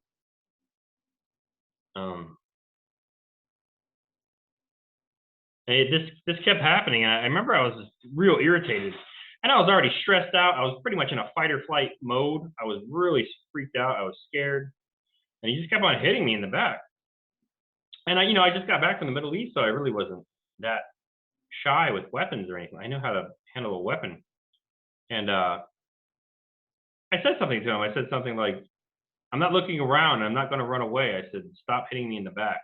I didn't turn around. I just said it looking at the thing. And then like 10 seconds went by, and he hit me really hard. I remember like tingles went down to my feet. And I thought to myself, if he hits me that one more time, I'm gonna throw him down. And he did it again, and I turned around right away, grabbed the weapon, put my leg behind his feet, and I just threw him flat on his back on the concrete. We were on a concrete slab still, and knocked all the wind out of him. And I remember I stood up and I kind of shook the rifle over him, holding it by the barrel, and I was like, if you hit me with this thing one more time, I'm going to shove your ass sideways, is what I said. And I remember I heard the reptile behind me say, "Leave us," and it was like leave. It was dark. It was like a deep, but then it got higher, almost like I had to push out the last word. It was like, "Leave us." It was like, but deeper than like any man could do. And the kid kind of scurried backward, like reverse roach called back. And he stood up and he kind of looked at his weapon and looked at me and looked at his weapon and looked at me. And I just held it out and he grabbed it and he like ran away, he took off. And I spun around, turned around to follow him and he was like right there. And I looked up and like I could just see his eyes looking over, like his shoulder muscles. And he was just flexing every muscle in his body, I could tell. He was, showing me how big he was. And I remember I said, the first thing that came to my head was like, I'm sorry about what I said before. You're much more civilized than him. And the only way you can tell these things are really angry, as far as I remember, they don't have any muscles in their face. The hybrids do, but not the regular reptiles. So they don't bare their teeth or furrow their brows. Their eyes just get real small and they'll just glare at you. That's the only way you can really tell that they're angry with you. And his eyes were glaring at me like that, but then they opened up normally. And then he just turned around and started walking again. And he said, "Follow me." And I just followed him, and we were gradually walking downhill, and there were bikes, and there were golf carts, I remember, or like bicycles, beach cruisers, mountain bikes, leaned up against the wall. I guess if you had to like go further down in the base, you just jump on a bike or a golf cart and take off. And then there was like this catwalk, kind of these stairs going up a wall with one of like those, like sealed doors, pressurized doors. And it walked up there, and I walked up in there, and I saw the chair, and it was big. It was meant for one of those. And I remember Robert told me later that chair, those density chambers are made for reptiles as well because they're only 4th density. So if they want to go up to 5th density as well, they have to get into the density chamber too. It was really big and had straps on it. And I remember I think it was black and it had like holes in it. It wasn't just solid metal. It wasn't solid black metal. It had like holes in it. And I thought it was a gas chamber. When I was a kid, they had like the DARE program when I was a kid. And I remember they brought a gas chamber to like an elementary school when I was like 6. And I remember it scared the hell out of me. And that's because it had the sealed door and everything like that. And it had this chair with straps and holes in it. And I was like, this is a gas chamber. I thought like, this guy's going to try to kill me. So I went to run and it grabbed me by my neck or my shirt or something. And it just threw me in the chair like I weighed 5 pounds and knocked the wind out of me. And I came to when it was strapping in my right arm. And I remember I grabbed its thumb and it had like, I remember its nails were like black and they kind of went out like that and then it kind of curved into itself and created almost like a needle. So it came out almost like a normal thumb nail, but then it kind of curved into itself, like real tight curl, and then curled into itself and created like a needle, almost like a needle point. And I was grabbing, I remember I grabbed its thumb and it was like the entire length. It was longer than my entire hand. And I was grabbing it and I kind of was like lifting it up a little bit. And I don't know if it headbutt me or punched me, but it hit me right in the forehead, knocked me back, blacked me out. And then when I came to, it was strapping my right leg in. So I kind of got partially off the chair, because my left side was still free when he was doing my right side. I had like 1 foot on the ground and 1 foot strapped in. And I was trying to like undo the strap. And the thing was really big. It was really high up, a high up chair. And I was on the ground trying to like undo the strap. And I remember it just like took its hand and hit me like right in the chest. And it had its fingers over my shoulder, but its palm was, right on my chest. So that's how big its hand was. And it leaned forward into me and it let out almost like an alligator kind of, I see you got alligators in the back, like an alligator mating call. You hear that like on National Geographic, like a real low frequency to where you can only feel it in your chest and you couldn't actually hear it. And and as it got closer to me, you could actually hear the growl as it got closer. And he said, "Don't make me hit you again." And when he said that, he got so close to me, his face was like right here. And I thought, I didn't know I think he was going to bite me or something. So I took my thumb and I gouged him right in the eye. And he leaned back and he was like holding his eye and I saw a tear come down. And I was like, oh, I hurt him. I thought that was like good. I wasn't thinking rationally anything I could do to get out of this chair. I wanted to get out of here. I thought he was going to kill me. I didn't know what was happening. So he just leaned up against me you know, he just kind of backed up a little bit and just leaned forward. And I felt like my chest collapsed in until he was pushing up against my heart. And then I just blacked out. And when I came to, he was doing the left strap. I remember he looked at me and he said, "I'm sorry I have to do this to you." And then he went to like a control panel, but I could only see like his peripheral. So he was just like doing stuff like that. And I really couldn't see like what he was doing, the machine he was, because it was on the wall. Like when you first walked in, it was on that wall. He did something and he went out and he closed the door. And I remember seeing the wheel spin as he tightened the door. And then it just felt like almost like it was painful, but it was like an out of body experience too. And I blacked out and I came to, and then I looked over to my right and I saw these, like, I guess it was 3 English guys. And it looked like they just came from the club. One was wearing like a motorcycle jacket, and one was wearing like a button-up shirt, and one was wearing like a polo. And they're just on this big mattress on the ground. And it looked like the mattress was even made for a reptile. It was like a long mattress, and it was like a king-size bed, but it was just directly on the ground. And, and they're all laying shoulder to shoulder, and they're all unconscious, like sleeping unconscious. And I looked forward, and I saw the reptile's back, but then I saw a man talking to him. And he was a first-class petty officer on the base. And he looked like a Nazi. He looked like he had like a 30s, 40s undercut, blonde, slick back with like pomade or something. And it was like a black trench coat, you know, but with the belt and spit shine boots and everything. He wasn't wearing a hat, probably because he was inside. I remember I slid down off the chair, and I remember one of the footrests like hit me in the back and hurt. And I was kind of coming to. I don't know why I said it. I said something like, "Can I go to sleep now?" Because you're really out of it. You have like a weird amnesia. You have a temporary amnesia. It's bizarre. And I fell to like my hands and knees, and I was exhausted. And I just remember seeing the German's boots like in my peripheral, like in my vision. I was looking down. He just walked in front of me, and he said, "I should have you executed for what you did to my man." And he said, "Do you hear me?" And then I just fell over on my side, and I was just blacking out. And I remember the reptile said, "It doesn't matter. He doesn't remember." And then I came to, and the reptile was holding me like a duffel bag. He was just like holding me like that. And my head was behind him. My legs were in front. And he was just holding me and carrying me. And I remember I said, I had to go to the bathroom. And he was pressing right up against my bladder. His arm was right up, all my weight was on my bladder. And I said, I have to go to the bathroom. And he didn't say nothing. And I said, "Hey, man, I have to pee," or something like that. And he didn't say nothing. I said, "Just put me down for a second. I have to pee." And I remember I said, "I'm going to pee on you," or something, and I just passed out. And then I woke up, and there was like a bright light. And that must have been when, I believe Roger said that's how you got to the moon. You went through the looking glass. So the looking glass is something, it can work as a way to look into the future or go into the future, the past, wherever, but you can just look at it too and just see things. But you can walk through it, and it's like a portal into different worlds, or, you know, it's almost like a Stargate as well. And it walked through. I saw like bright light, and I remember it laid me down on this bed, like real gently, and it was like a medical bed, but real wide, like it could have been meant for one of them too. But it had guardrails and stuff, just like you would see in a hospital. And I looked up, and there was like one of those big like surgical lights with the LEDs all over it. And I remember I heard like ripping and tearing and things like that. Something was being torn open. And this woman started putting heart monitor, like little stickies on my chest, like at a hospital.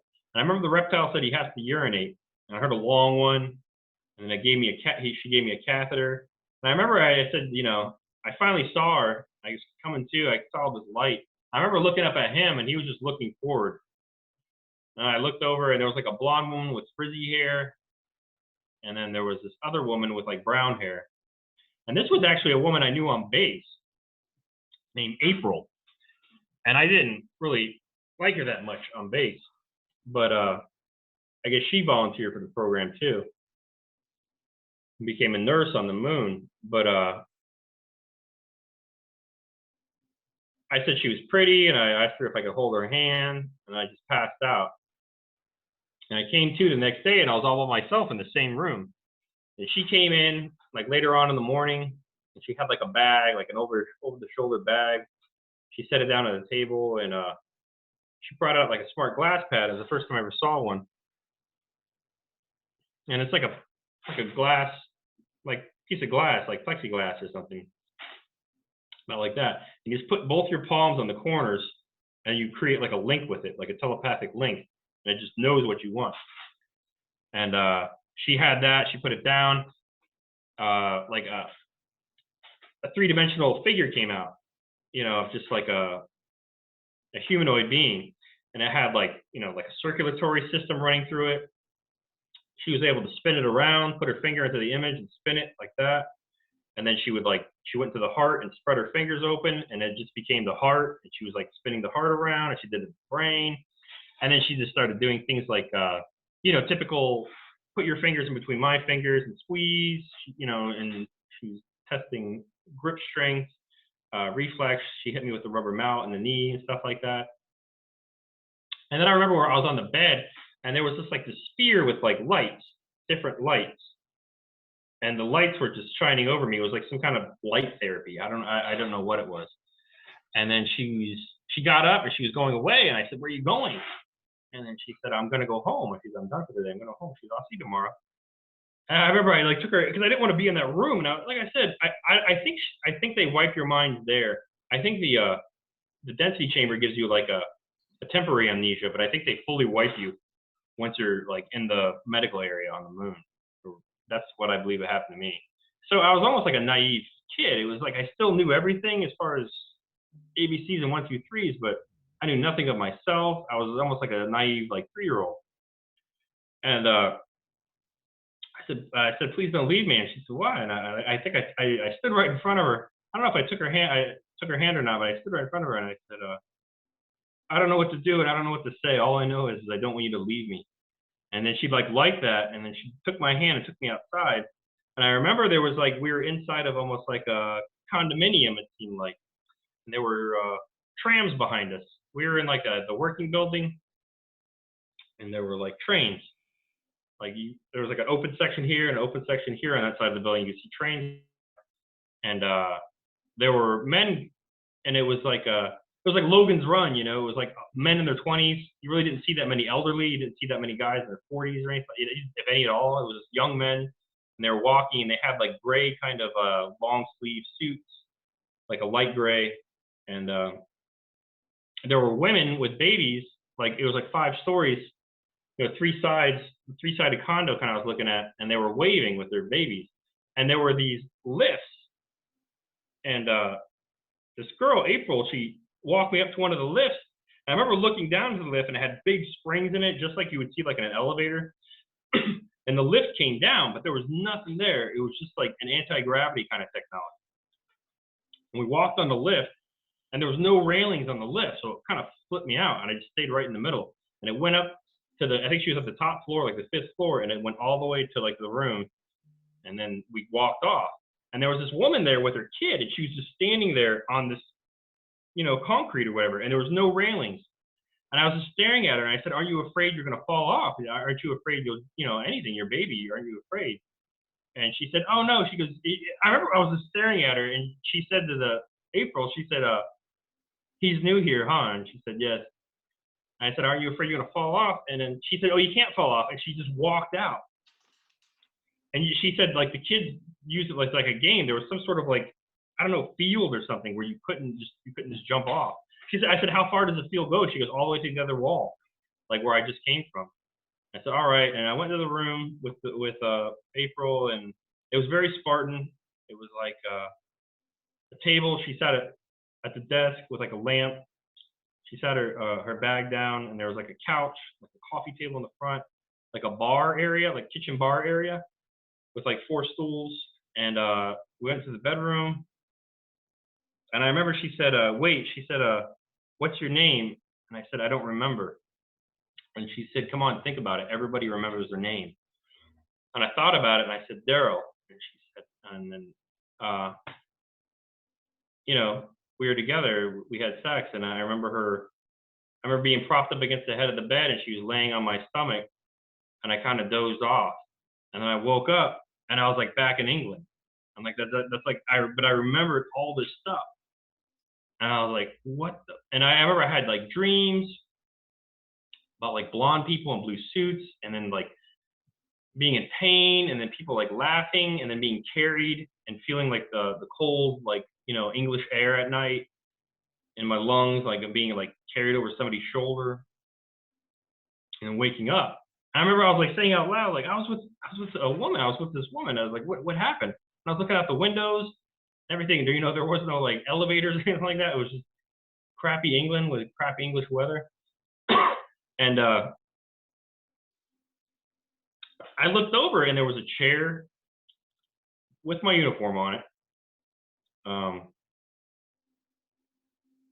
But it was something I would have never done. It was just, you know, like my slacks were laid down first on the chair, and then my shirt, and then my tie, and then my shoes were tucked underneath the chair. I would have put everything away in the closet. I still had my socks on, which I never sleep with socks on. I still had like my t-shirt on. And I got up, and I was like, oh, what the heck? And I didn't know. It was really weird. It was difficult to explain. I put my uniform away, and there was a full body mirror, I remember, when you opened the closet and the inside of the door. And I took my shirt off, and I was like toned, like really toned, like really, like I was in good shape then, but I was really, really toned. And I was like, oh my gosh. And I kind of just did that thing where I ran my fingers through my hair, and I didn't know, I was just like kind of stressed out. And I remember seeing like little burnt hair stubble in my hands. I was like, what is this burnt hair stubble? Then I rubbed like my chest, and I had like burnt hair stubble on my chest hair. And finally got some clothes on. I went to go outside, and that same guy who was, he was like the cocky guy in the barracks, the one that said, you know, with their kind of technology, they don't need speakers. He was that guy, and he wore glasses. And he said, "Hey, you made it back." And I went, "What?" He's like, 20 years is a long time. He's like, some people don't make it back. I was like, what? And then, yeah, so that happened, and it seemed like people kind of distanced themselves from me after that. Like, I don't know, they kind of, I don't know, it was just, they were kind of almost like, I don't know, but I'm not really scared. They just didn't want anything to do with me. And but none of the guys I worked with even worked in the underground base, so you know, I was still friends with all of them. But it seemed like the guys who lived in the barracks who worked in the underground base, they just stayed away from me. And on the base, there was a bar on the base, and there were these guys. And I remember when I first got to the command, I forgot to bring this up too. There was just like this goth woman, like she wore like pentagrams and all this other stuff. Is that Michael Apollo's wife?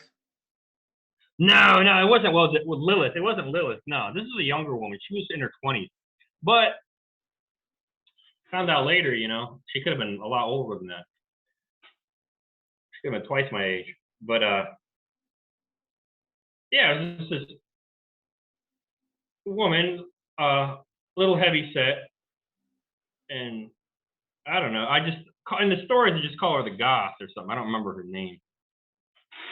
And when I first got to the command, she really liked me. She's like, "Oh, I had a boyfriend named Daryl. I was doing all this stuff, and I don't know, something happened, and I just went somewhere else."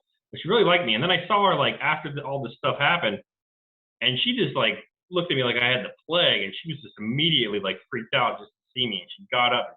I saw her at the bar, and she got up and just walked away. I didn't understand what was happening. And I remember at that same bar, I saw that same first class petty officer with the mustache. And he was kind of like sitting in the shadows, almost like he was watching me or something. And he goes, "Hey, how you doing?" Or so, he was all drunk and stuff. And I was like, "What?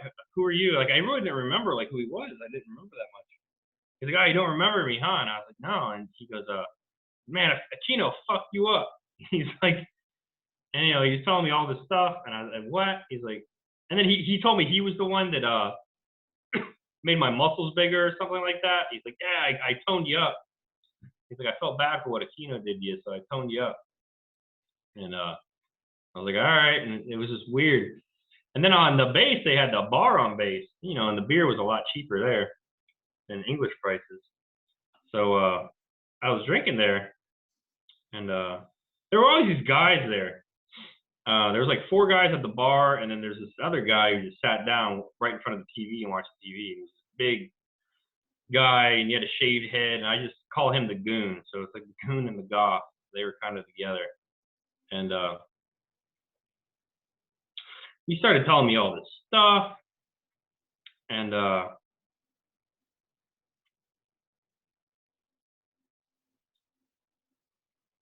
he said, it's the King of Saiyajins and stuff like that. He started saying that, and he started yelling, look at him.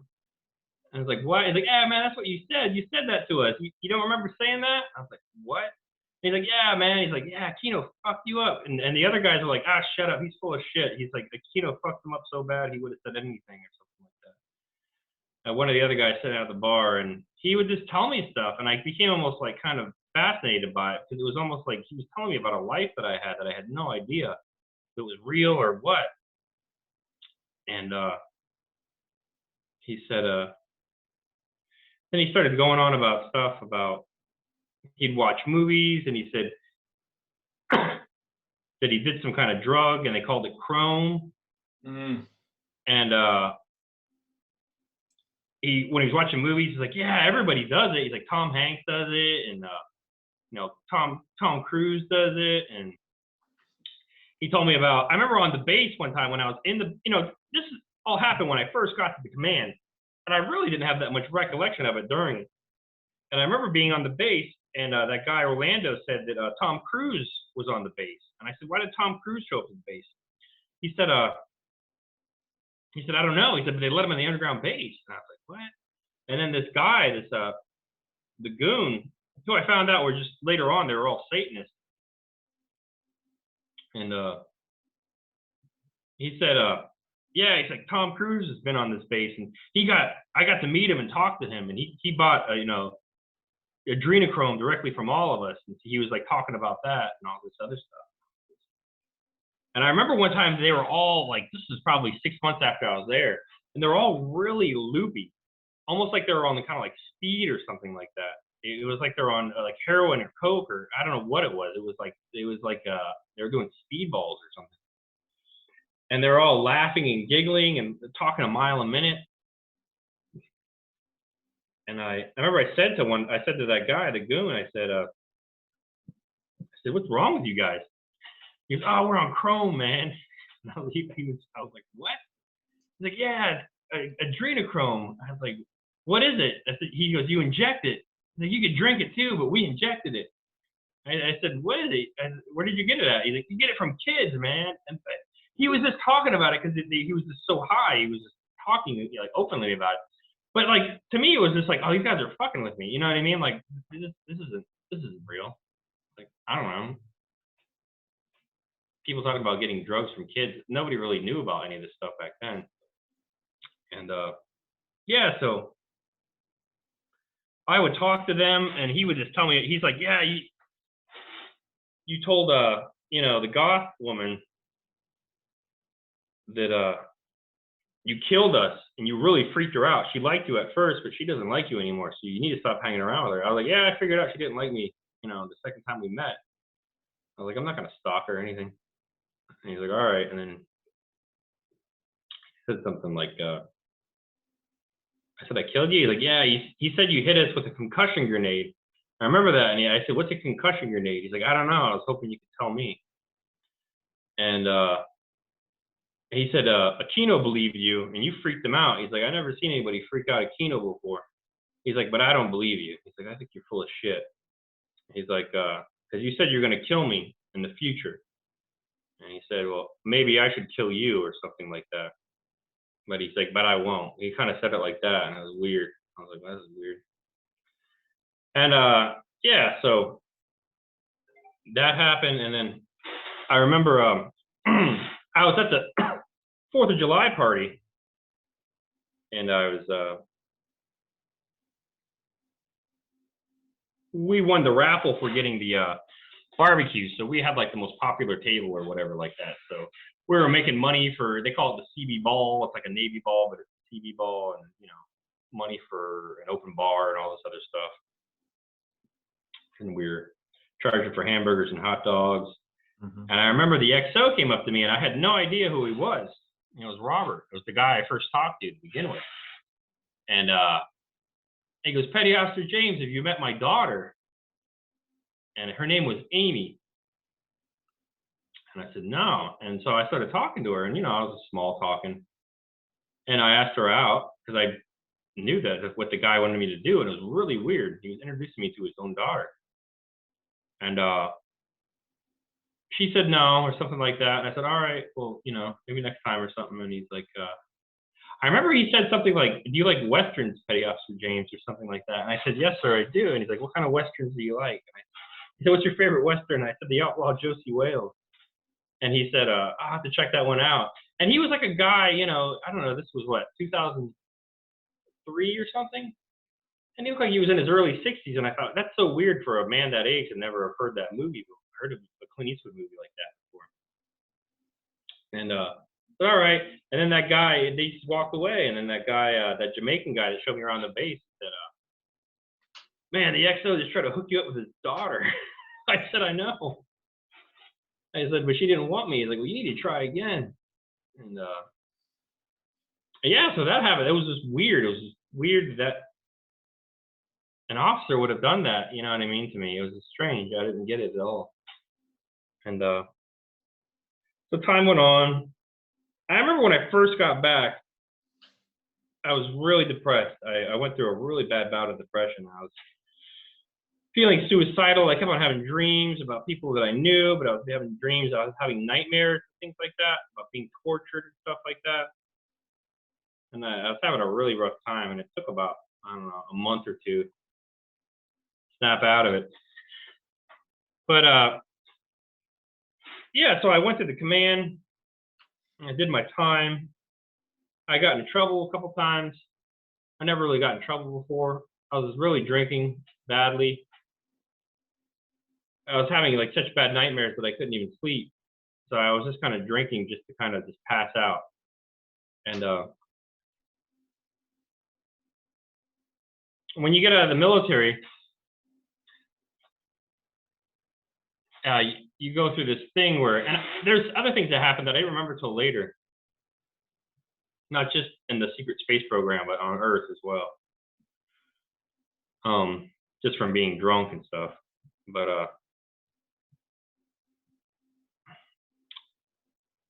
when you're getting out of the Navy, when you're getting out of the military, period, you get to see the Master Chief of the base, the executive officer, and the commanding officer.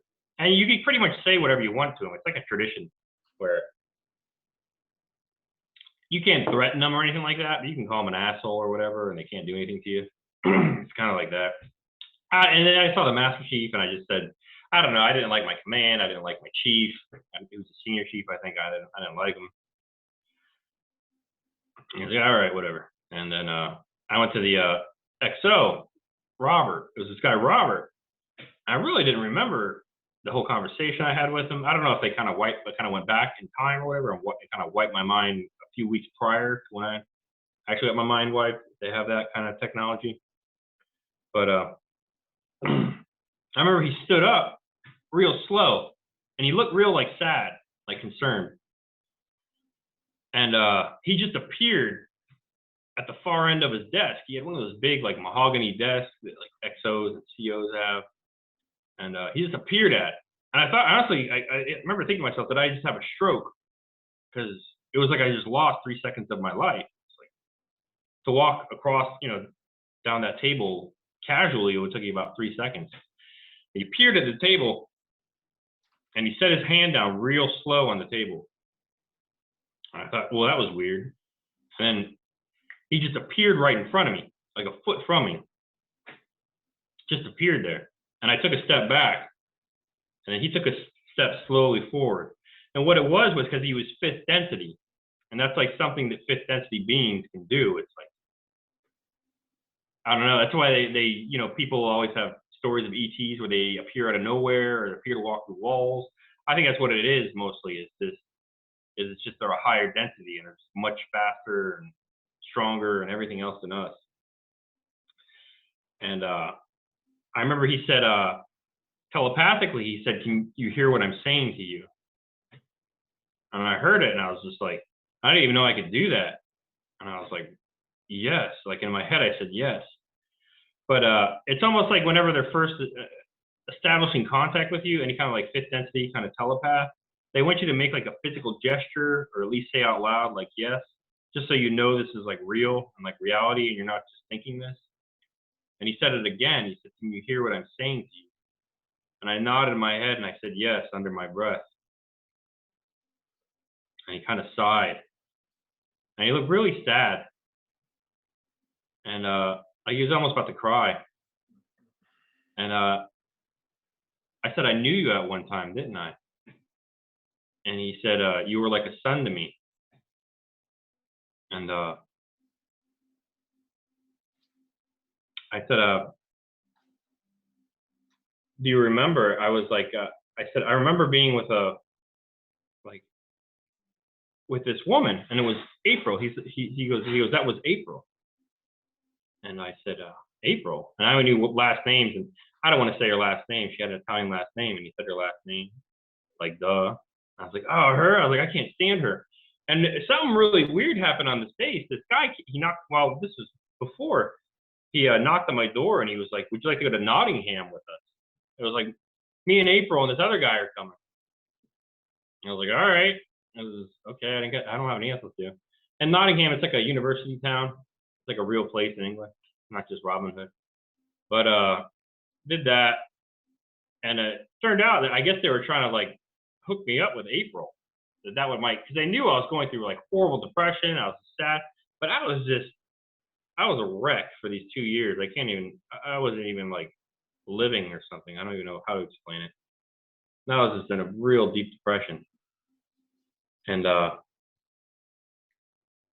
said, I had a kid with her, right? Because I remember having children. I was like, I had a kid with her, right? And he's like, no, you didn't have a kid with her. He's like, you had a kid with one of them. And I thought about it. And I kind of like, as he was saying stuff, I could remember more and more. It was like he was triggering more and more memories. And I thought about it, and I said, she was tall, and she had silver hair. And she was sitting down, and she had a baby on her lap. I remember I kissed the baby's head, and I kissed her.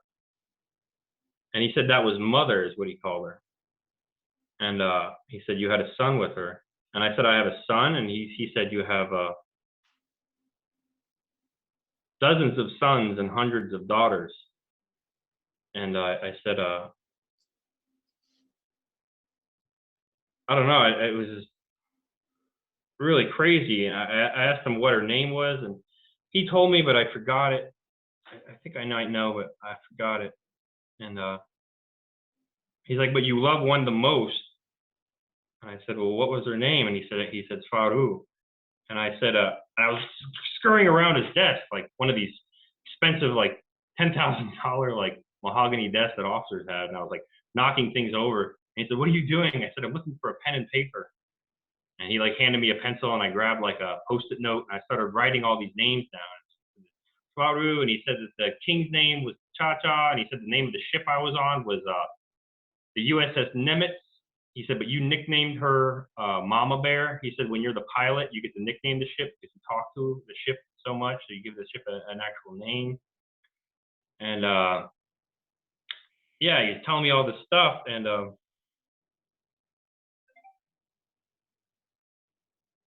he gosh. You mind if I turn the fan on real quick? I'm starting to get hot. Yeah, no, that's fine. Well, look, we are at 2 hours. Do you want to stop now and we schedule a part 2, maybe? All right, please. Yeah, my back's starting to kill me, and I'm starting. Yeah, no, let's do. I'm this. over in Florida, so I'm sweating my. No, let's do this. I'm gonna stop.